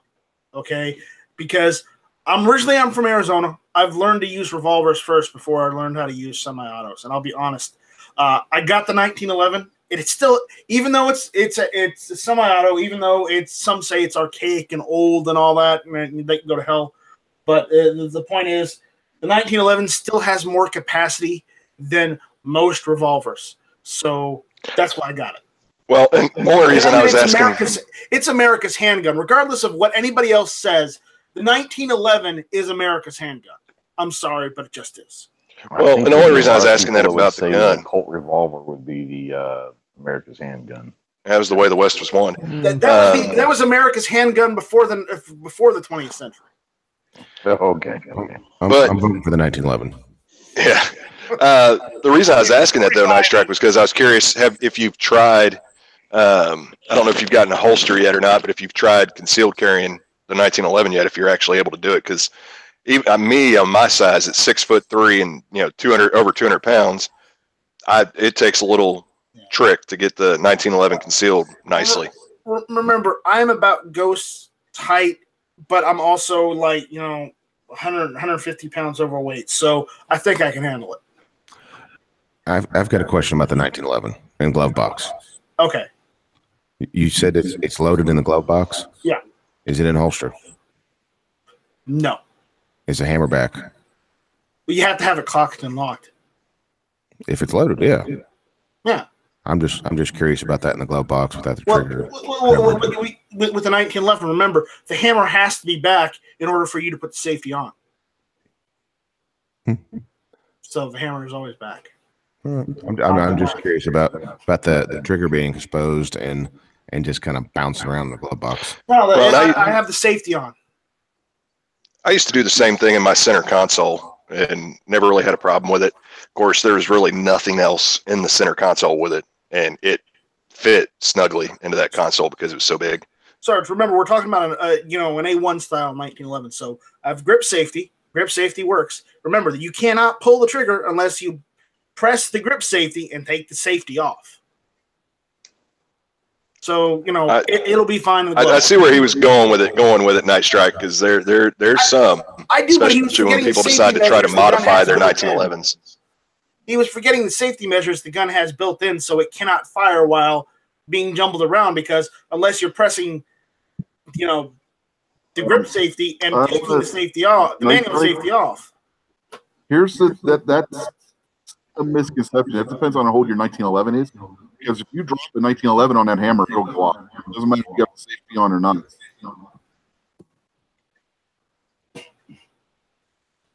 You got to be careful with it. No, it's fine. It's a new. Well, it's not new, but I've had it for about a year or two.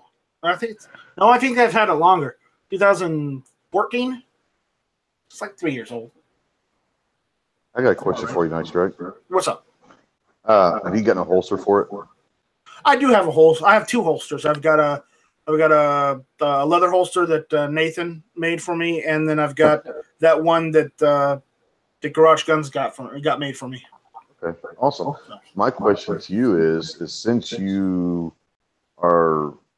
have everything ready to go, and you talk about you can't wait to get your license so you can actually start carrying, have you been practicing and have you been carrying at the house to get used to it? Yeah. Okay, I'm not trying to be a smart. I was just being that's a legitimate question. I have one of those old school Bianchi holsters, like what is it, the UM82 or something like that? Is that in the waistband? No, that's it's I've got the leg drop attachment for it, so it's more like on the outside the waistband drop leg attachment. Well, and even though you're getting that comfort level of having a gun with you at all times, I would highly recommend starting to practice how you're actually going to carry. Yeah. Just to make sure you're comfortable completely with it. Because remember, at home, I don't need a permit to carry on my property. Oh no, but that's why I was asking. That's why I was asking is, utilize the 3 to 4 months, the 2 to 3 months. And that's the big thing I tell people that are getting their CCW for the first time. If you've got 60 to 90 days before you get your license, that doesn't mean you don't do anything for 60 to 90 days. You walk in that door, you put that on your hip or your pocket or wherever you plan on carrying, so that when you do get it in 60 to 90 days, your first day with your license is not the first day you've been carrying. So you're comfortable and it's natural to you. And I wasn't trying to be a smart aleck. I was actually legitimately asking if you've been practicing or not. Well, and that extends a little bit further to Night Strike, and that's why I say talking about practice how you're actually going to carry, right? Because there's a lot of people that just will start carrying this when they get their license. They won't do any practice beforehand, and they're doing in the waistband, holster, and you start. I don't care who you are. I've done it where I'm like just checking if my gun is there. When I first started carrying around the house, I would like pat back on my back just to make sure. And you want to get that comfort level to where that gun is there, what it feels like, and you don't worry about it when you go out in public. Oh, I'm not worried. Not worried at all. You say that now. Oh yeah, you say that now. You know what? I'm Mr. No Fear, so don't worry about it. Shall not be infringed. But it's not just a safety issue for you; it's a safety issue for everybody else around you. You might be very, very comfortable in your mind, but if you're going out in public and it becomes an uncomfortable feeling for you, you start flagging people and start exposing. I mean, I'm just saying there's a lot of things that go into it that people don't really think about. They just think, I've been around guns my whole life. I shoot all the time. Well, shooting is one thing. Carrying is a whole different thing. So what Ghost is saying is he's afraid of me carrying. Well, no, we're getting at the carrying. No, there's a big difference between, having a drop leg holster and having it inside the waistband holster. Well, I have both. Well, that's what I'm saying. Practice what you're actually going to be doing, and not so much just the fact of carrying. Practice what you're going to be doing, so your comfort level as far as, is my T-shirt covering the gun? Am I printing? Or, is my clips, are they hooked on there correctly? Right. Making sure, you're comfortable with it. You've got it set right. So when you go out in public after your license comes in, you don't do it. You don't have that concern. Don't worry, guys. I'm doing my homework. We're good. Okie dokie. You guys are talking about the 60 to 90-day wait period. I guess here in Wisconsin, we're kind of lucky. They have 21 days to issue the license. Wow, that'd be nice. That's Well, really your actually state have up trusts to- them a bit more than they trust us. Yeah, we actually in Arkansas have up to 120 days. Now, usually it takes about 6 weeks or so, maybe 2 months at the most, but they have up to 120 days in Arkansas. Oh, wow. Here in West Virginia, you can get your permit the same day you take your class. You just walk right into your local sheriff's department, and they can get you permit the same day, depending on how large the county is you're living. Yeah, Now, here are in you a Wisconsin, shall it's the issue or a may DOJ. issue? It's shall issue. Okay. We also put the constitutional carry, so yeah. But even before we had the constitutional, your NRA back test or whatever the state requires, I think they also take your military ID if you were in the military, or discharge papers or something. Well, do y'all still work off of the laminated paper license?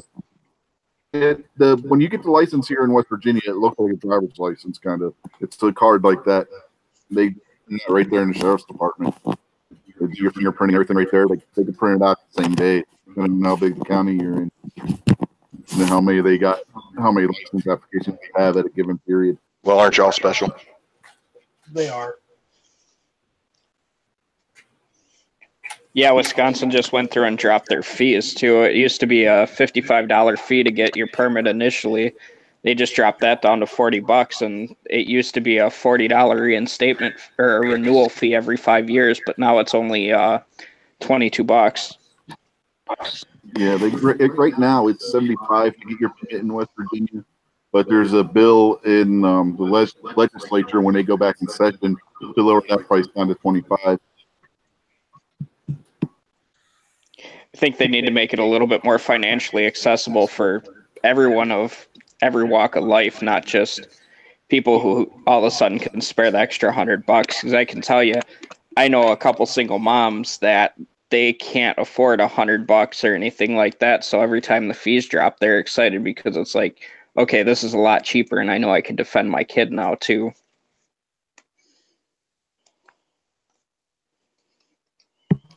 Yeah, in West Virginia, the main reason that people get their permit now, since we have the constitutional carry, is if they go out of state a lot, because it's accepted in Pennsylvania, Ohio, Virginia, and Kentucky, which are the gun-friendly states that are surrounding us. And then if you're going to buy a gun, if you have your concealed carry permit, it's like having an ID and buying a 6-pack of beer. Yeah, the other thing you do, you fill out the 4473 and you're done. You don't have to go through the background check or anything. Yeah, it's a hell of a lot easier if you have this concealed carry permit. That's for sure. See, I guess that's another thing I'm lucky from. They got rid of our 48-hour waiting period on handguns, and it used to be to where you had the 48-hour waiting period for that, but long guns, you could get them the same day. They did away with that a couple years ago. So now if you are past the background check, you can pick everything up right that day. Yeah, here basically having your permit saves you 5 minutes that it can take to go through the background check. Because if a handgun, you just gotta wait. If you don't have a permit, you just gotta wait for them to run that background. If you have your permit, you don't have to wait. Gotcha. That's where we are. Yeah.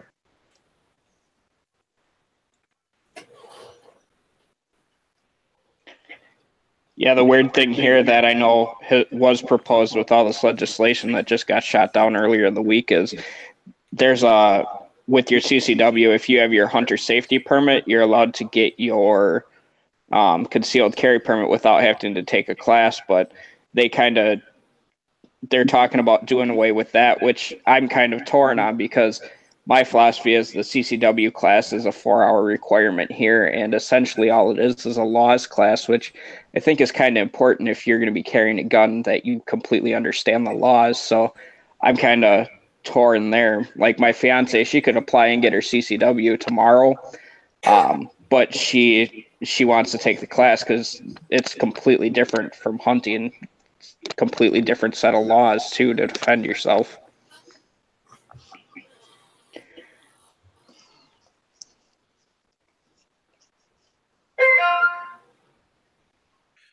Yeah, here in Rhode Island, we got to the 7-day waiting period for long gun or handgun, unless you have a CCW, then you just fill out the 4473 and they do their thing while you stand there and you walk out with it.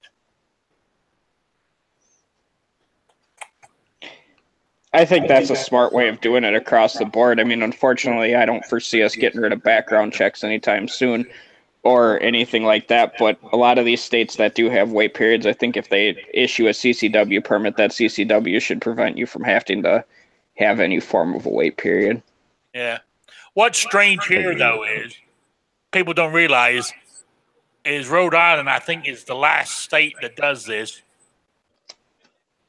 If you get your permit from your local police station, it's shall carry.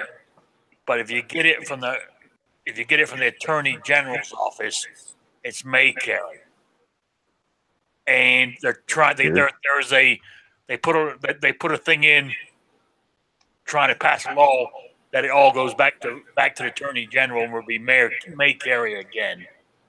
Plus, if you get it from the Attorney General's office, you still have the 7-day wait period. That seems kind of weird that they don't have a uniform set of laws for that. Oh, tell me about it. This is Rhode Island, behind enemy lines here, don't forget. I have a question. Can you, Rick, can you please explain the shall carry and the may carry? Okay, there's 39 municipalities, how do you pronounce it, here in Rhode Island? They are shall issue. Shall issue. Shall issue, sorry. Shall issue. Okay. Bad wording on my part, sorry. Shall issue. So the local police station here covers this area. They're shall issue, but the Attorney General is may issue. Okay. See, everything here in Arkansas goes through the state police. So you can take your classes wherever you want, but you get to send all your paperwork. Everyone in the state sends your paperwork to the state trooper's office, and that's why it takes so long. Here is we can't get our permit issued from the sheriff or local or anything like that. Everyone goes through the state. Yeah, that's the same in Wisconsin. We go through the Department of Justice. Yeah, I got a question for Rick on that one. Why do they have where two different agencies handle the concealed carry permits? Do they give you any rationale for that? Yeah, because people took it to court on the and said that this ain't right. We should be, and they took it to court and they won. That the local police stations or what's called can do shall issue permits. But they still kept it where you could also go to the Attorney General's office. Yes. That's the point that don't make sense. It's like, why don't they just pick one or the other? Why's it got to be both? Hey, I'd rather have both right now. Yeah, but doesn't that make it more confusing? Yes, you're right. But it's a game up here. Is for one, to get my permit, I had to get 3 references from friends to say that I am a good character. I had to explain why I wanted to carry. I had to go in front of the police board here in town to be questioned for 20 minutes on why I wanted to carry, and they threw some questions at me. Then I had to sign 9 waivers to the local nut house and rehab centers to make sure I have not been in one of them. So essentially, you have to go through the process that that a lot of the anti-gun people want to put in place, with the exception of actually having to go and get a mental background check done. Correct. So, in other words, you not only have to jump through hoops, they're going to light it on fire and shrink it down to about a foot in diameter. Yes, and not only, now here's why. You remember what I said at the beginning of the show, where I have to go do that shooting test every time I renew? I have to go through that same process every 4 years.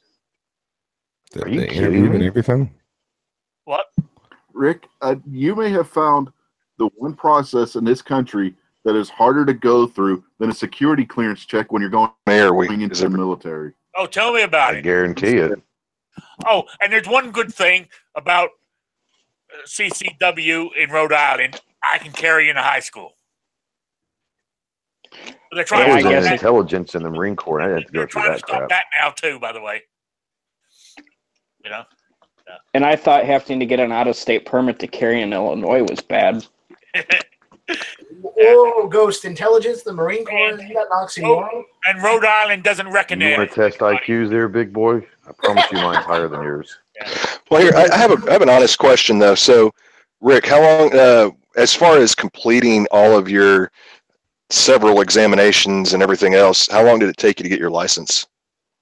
From when I started learning to shoot that target at 25 yards, if you want to count that, it took me almost a year. Well, no, I mean, how long it took for them to literally get your license? Like how long you physically, once you were completed with everything, how long it physically took you to get the? Okay. So And then 94? 94 Well, days. see, what I'm kind of getting at, because I was weighing it between everybody, I started noticing when people start talking about your state takes care of permitting, it takes forever. When it starts going down into some counties, depending on what state it is, the counties seem to be a little bit quicker, because I think you said county was Snowy. You said you got yours through county, didn't you? No, I get mine through our Department Oh, of you do get yours Justice. through state. And you said you got yours kind of quick, or was yours slow? 21 days. Yeah. See, I mean, They're required to do that, you said? Yeah, it's written into our law where they have 21 days to process that application. If not, I don't really know what the checks and balances are for them not completing it. I guess technically you could report them and they could get in some kind. Everybody still there? Yeah. No, real quick while we're waiting for him to come back. Rhode Island now, when they took him to court, the judge said you have 90 days to process applications, because some police stations were taking anywhere from 6 months to 9 months to do it. I know there was someone that was saying that, I don't know if it was in a chat or somewhere else, but I guess their local police will issue like on the spot. Like But, once you yeah, have that your was me. paperwork done and all Local that. sheriff's department. Yeah. Yeah, that was That's here awesome. I wish that was in everywhere. West Virginia. So and that's why I was bringing that up. You walk into the sheriff's department, Now- and you can walk out the same day.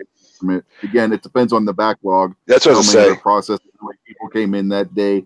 Because usually you'll get everybody going and taking their class, and then they go and rush out to their local sheriff, and they end up with a backlog that day. Depending on how many people show up, depends on how fast you get your permit. I got you. Well, that's what I was kind of getting at was, it seems like when it's more local, it happens a little bit faster. But of course, I think a big part of it's going to be, population wise, because, West Virginia, I don't think y'all are that heavily populated compared to some of the other states that are represented in here. Yeah, it really depends on where you live. The three heaviest populated places are Charleston, which is the state capital, Morgantown, which is where WVU is, and then Martinsburg, which is the easternmost city in the state. Those are the three most heavily populated areas. Outside of that, the population really drops per county. We only got 3 congressional districts here, so that gives you an idea how big the state is population-wise. How many people live in your county? In this county, maybe Yeah. 30,000, I know maybe. But Yeah, see, that's a drastic jump compared to like Texas, where, Dallas, I mean, that's probably 100 times the size of your county comparatively. Yeah, 30,000 is a small city around in my county, Lake Geneva, which is about 20 minutes away from me. They have 35,000. Oh, the suburb I live in is 120 Yeah. something thousand, I think, or 200 something thousand. Yeah, I'm originally from Pittsburgh, so moving here was a little bit of a shock, seeing how sparsely populated the area was.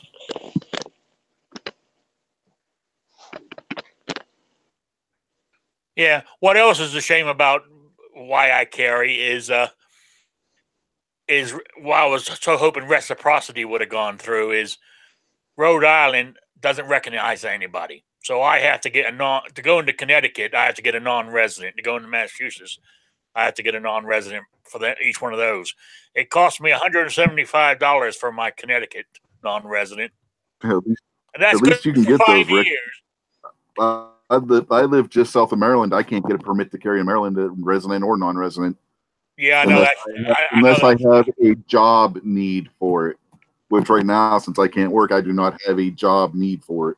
Yeah, that really sucks. I feel for you. I really do. Then I just reapplied for my Massachusetts one. They charged me $100 a year to have a non-resident. Holy crap! You know? Yeah, tell me about it. But there you go. You got to play the game. You know? Yeah, I think like Illinois, for me to get a out-of-state permit for them, they want like $600 for out-of-state permits, and you still have to take their 16 hours worth of training and all kinds of extra hoops to jump through that one. But at least I can get one if I do have a need for it. Yeah, well, most people know I got seven permits, 6 out of state, then my home state of Rhode Island. So the thing is, only about 5 places I can't go, 5 or 6 places I can't go now. Yeah, I've got Utah as a backup for mine because, like, I know Minnesota doesn't accept Wisconsin's, or that may have changed, but they weren't accepting Wisconsin's, and I know I was getting sent over there for work all the time, so it was important for me to get Utah because it was honored in Minnesota. Yeah. Rick's collecting concealed carry permits like kids collect baseball cards. Absolutely. He's gonna have it like he's gonna have one of those military, you know, the where you put your pins and everything. Have a little shadow box and have all his licenses in it. My wallet I got, I just opened it up and they all fall out like credit cards. Yeah. Good job, Rick. If only they worked like credit cards. So when the policeman stops me, I go, "Which state you want?" You know, Which state you want, and I got them all. yeah. So I was thinking of applying for my for one from New Hampshire because of the reciprocity it has with it. Even though you don't need one in New Hampshire now, they still issue them for non-residents. I think it gives me I think it will give me another couple of states. I'm covered. Pennsylvania is the tough state. Sometimes they say I'm covered. Sometimes I say I'm not. But I know New Hampshire is covered in Pennsylvania. Yeah, Virginia's is too. You can get a non-resident Virginia license. I got a non-resident Virginia, but sometimes they're not covered. Sometimes it is. You know. Yeah, Virginia's is supposed to. Yeah. So, anyway, as I said, I'm collecting them. I'm going to go for 8.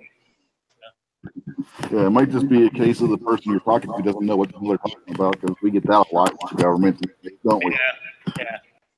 But I said I'm collecting them now, so I might as well go for 8. You know what I'm saying? With how many permits you have, you could have probably bought a gun or 2 over. Pokemon, you got to collect them all. Yeah. Well, I spent a lot of money. Got to have every permit. You know, I spent a lot of money. So there we go. Well, see, I went for me and Gunpowder. We ended up getting Virginia non-resident back when Texas was charging out the ass for their permits, and we did it because in Virginia we only paid $100 pretty much just to get our permit. Where, like I said before, here we were going to spend $150 for the permit itself plus the training and everything else, and it was, going to be pretty much unaffordable unless it was like one of those special occasions where we had bonuses or income tax. Yeah. Virginia also let you do it online. That's what we did. It was really awesome, though, because we both had our hunter safety license or our hunting license. We were able to get the out-of-state residents concealed carry license through Virginia, which was really awesome. I will say this kind of as a not a stipulation, but kind of a thing for anybody who thinks about doing out-of-state licensing. One thing I took it upon myself to do is pull up their state's laws, our state's laws, and then I always pull up every state I travel to. I mean, you want to do that anyways, but I made it a big point to do that since I was having an out-of-state license.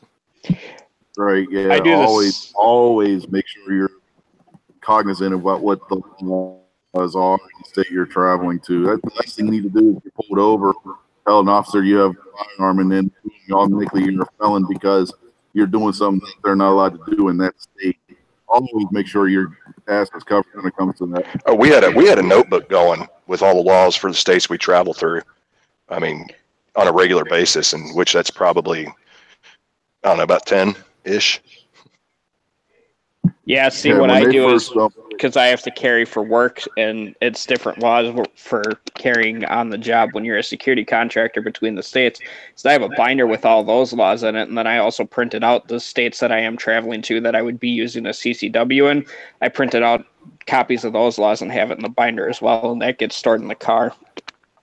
And one thing I did find, and I don't remember where it was, there was one of the websites that had pretty much like a little, it was almost like a pamphlet, but when you folded it down, it was almost the size of a credit card, and it gave you kind of just the laws of where you can and can't carry, different things for whatever state you selected. And I wish I remember which site that was, but I saw one of those on there. USCCA offers that. It might have been it.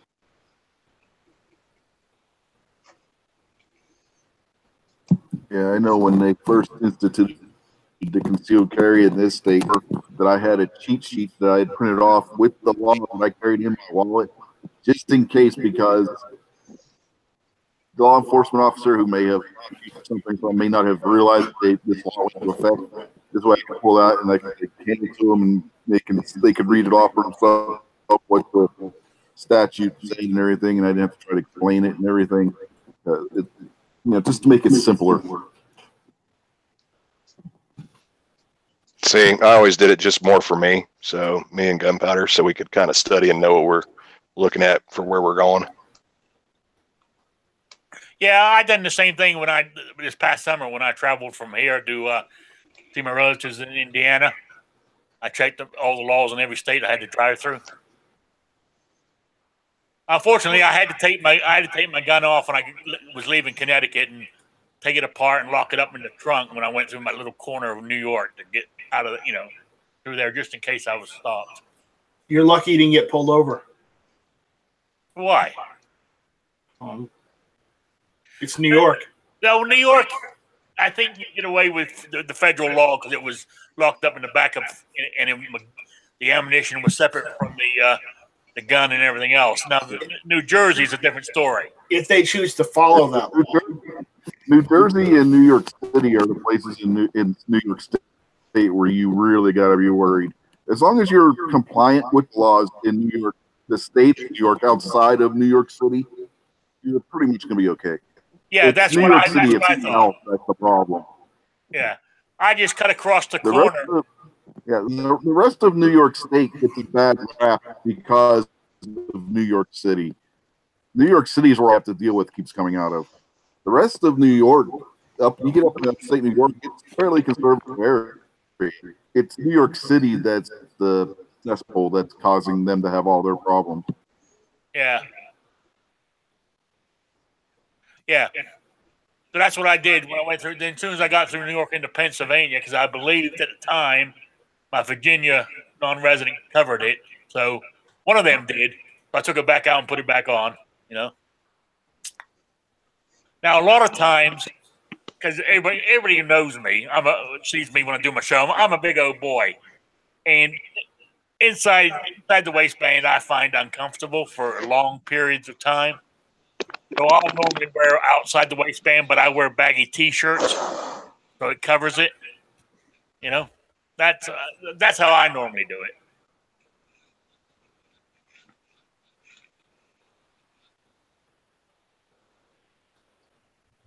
Okay. No step on snake. No step on snake. Gunpowder, you recently changed what New firearm you're carrying. You want to tell everybody what you're carrying now and what made you choose to go with that particular firearm? She's pulling a Night Strike. I recently started carrying the 1911 Smith & Wesson M45 caliber. I went to the gun range with Tardot, and I was shooting the 380 Versa Thunder, and I didn't really like it anymore. I felt like I was off on my A game. My grouping wasn't really where I wanted it to be, and he asked me if I wanted to shoot the 45, and I was like, sure. I shot it, and my grouping was good. It felt great. It automatically became my favorite gun, so I totally hijacked his 1911, and that's my EDC because it makes me feel like a big girl, and it's shiny and pretty, and it's 45, Plus, and with it's a 1911. Plus, with it being all stainless steel, it weighs a couple pounds, and it could be a good melee weapon if they do get too close to you. Yeah, if I run out of bullets, I can always hit them in the head with the gun, and I'm still good. And Tarduck, she didn't go full on Night Strike. She didn't shed any blood. Yeah, I was about to say, I didn't actually hurt myself when I picked up my 1911, so I didn't need stitches. She hasn't disassembled it yet, though. That's still on me. That's what it is. Yeah. It's all good. I'll disassemble it. I'm a big girl. Night Strike.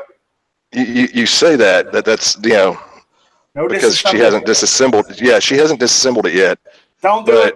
I'm going to tell you right now, the only thing I have ever done with a 1911, I've never hurt myself, but I have sat there and launched recoil springs across the room because I didn't pay attention when I was taking the bushing off. That's about the majority of what I've done. And that was really funny because it took us like 5 or 10 minutes to figure out where it went flying to in the bedroom. See, I've never had that problem because I've always stopped it before it got to that point. I lost one, and I still haven't found it. I'd order a new one. Yeah, those springs. Well, if you ever find it, at least you've got a backup. Right. You mean you had to have a spring to shoot that thing? Hey, the springs come out of those things faster than the round do. They do. They're dangerous, man. They are dangerous. And that spring go flying on you. Yep. Those are coming out of there at 10-50 feet per second, which is faster than the 250 grain projectile they shoot. Yeah. Oh, yeah. Yeah, but the 1911's a nice gun. I mean, I have one, and as I said, I love shooting that thing. I'm pretty. I love shooting ours, and like I said, I launched that across the room, and she came in as I was literally tearing our room apart, going, "What are you doing?" And she's like, "What are you doing?" I'm like, "I'm looking for the freaking recoil spring. I just, I don't know what I did with it. It's gone." I got a question for you and Gunpowder, Tar. Do you guys share guns, or like when you guys go buy a gun, is it this is my gun, this is your gun, or do y'all share? We share. We ended up getting the SIG 9mm. What was it? The SP22. It was a Mother's Day and Father's Day gift to both of us, but he's used it way more than I do. But it's one of those, until we can afford to have two of everything, we'll totally share. I don't know. His look on it may be different.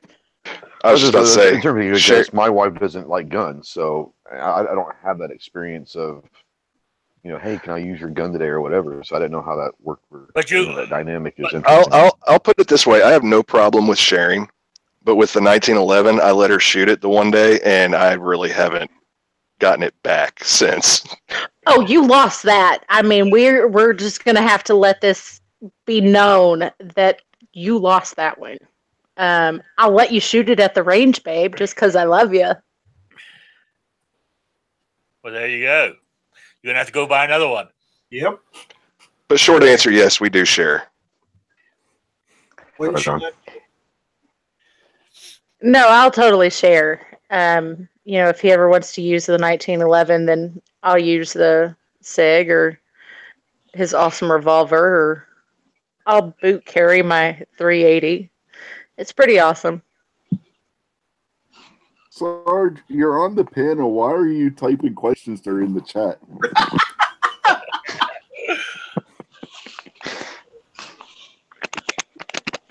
I just saw that. It took you saying that before I realized he said that. Do you shoot pink Hornady ammo? I don't. Gunpowder hasn't yet. The most we've done is the Hornady Critical Defense and Critical Duty, and I think some of the Zombie Max. How did you not tell me that there's pink Hornady ammo? I mean, my Bursa Thunder is black and pink. Every girl needs some pink freedom seeds, you know? You're welcome. Is How there actually a weird you difference make between me the miss three out. animals? What you're saying? Oh, we lost them. I was going to say what she's saying is she has the Heart Foundation model of the Bursa Thunders, ladies and gentlemen. If you all remember back to 1980s professional wrestling. Mm-hmm. Look at that. She got so excited about pink ammo that she knocked everybody off the call. No. I started talking about pink ammo and you just kicked me out. Yeah, he told me. Anyway, I don't know if you guys heard what my comment on that was. Gunpowder has the Heart Foundation model of the Bursa Thunder. Actually, she has in the literal sense, she has the breast cancer awareness Bursa Thunder. Yes, and it's pink and it's pretty and I love it. You know, but my version's funnier. Sure. It was cutting out, so I think I totally missed it.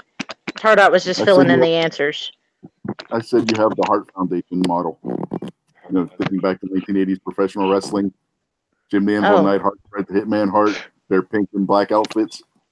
Yeah. Oh, okay. Hey, I'll totally roll with that one. I think I'm gonna head out here with Ghost. Yeah, I think it's about time we start wrapping it up. Yeah, it's getting there. And someone needs to put up a link for the pink ammo, for the Hornaday pink ammo. Yes. Yep. She may have already found it. So I'll just throw it out there if anybody just wants to go ahead and do plugs. Just go ahead and throw them out there real quick, and we'll start wrapping this up. Sarge, you got anything you want to plug coming up? No, I'm going to be out of town for a couple days, and I got to come back and get behind the camera next week so I can hopefully get some new stuff up. And I just want to promote my new hashtag No Step on Snack. So that's what I'm going to go with. That's right. So that's about it. I'm trying to plug away, trying to get to 1,000 subs slowly but surely. So I guess my next goal is 550. So we'll see if we can get there. But I appreciate you guys having me on. I had a lot of fun tonight. I did. Awesome. Yeah, I think we all did. And you're welcome for bringing up the pink ammo. You're welcome for that. Yeah, she's trying to find it right now. Oh, I found it. It is horrible. So, Rick, you got anything? No, I just want to say thanks for inviting me. I had fun tonight, and everybody, Wednesdays and Saturdays, Rick's Life as I See It. That's it. Awesome. Night Strike, hit or miss, Tuesday nights, 9 o'clock. Nope. I got a better plug. Ta-da! GunTube t-shirts. GunTube t-shirts, spreadshirt.com. There we go. Awesome. So, Gunpowder, you got anything? Well, she's too busy searching. Snowy, you got anything you want to throw out there? No, just thanks for having me on, and I guess I'll have a video up hopefully sometime this week. I got an $1,100 laptop that decided to start smoking when I plugged it in today, so that's going to become a target. So, holy crap! That should be up. That'll be an interesting video. Save the hard drive. So, Gunpowder, you got anything now that you're back? Yes, everybody, don't forget tomorrow night, the ladies, girlfriends, wives, daughters, any of you out there, tomorrow night on Gelsma Outdoors, 8:30 Central Standard Time, we have Gun Gals, and don't forget to go check out www.tardotproductions.com because we've got Cover Your Tactical Nipple shirts up for sale. All right. So, Rich, do you have anything? No, this is basically anything I do during the week other than spectate. But I will say this. When you're out on the roads, watch out for Rick and his Mach 5 scooter. That man is a speed demon. Well, I'm only going to plug tonight is that go check out my channel because I do have a video up for the hashtag Why I Carry Movement. And anybody who does a hashtag why I carry and drops me a link to their post or video, whether it be through email at tar.357@gmail.com or on the comments of one of the videos, I'm going to include in a giveaway that we're going to do next Saturday on Clearing the Chamber. We're going to cover we're going to talk about everybody's why I carry, the ones I've got that people had sent me, and we're going to do a giveaway for a tar.357 t-shirt. And Ghost already jumped off, but I forgot what it was, but he was talking about putting something into the giveaway also.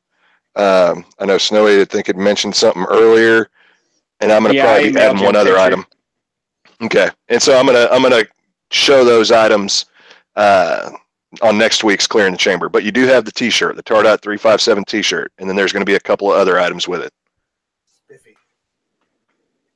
And Snowy, before you destroy that computer, if you don't mind, take the hard drive out. That'd be awesome. Definitely. It's going, my fiance's dad's a police chief here in town, so he'll take it into work and have it destroyed for me, so.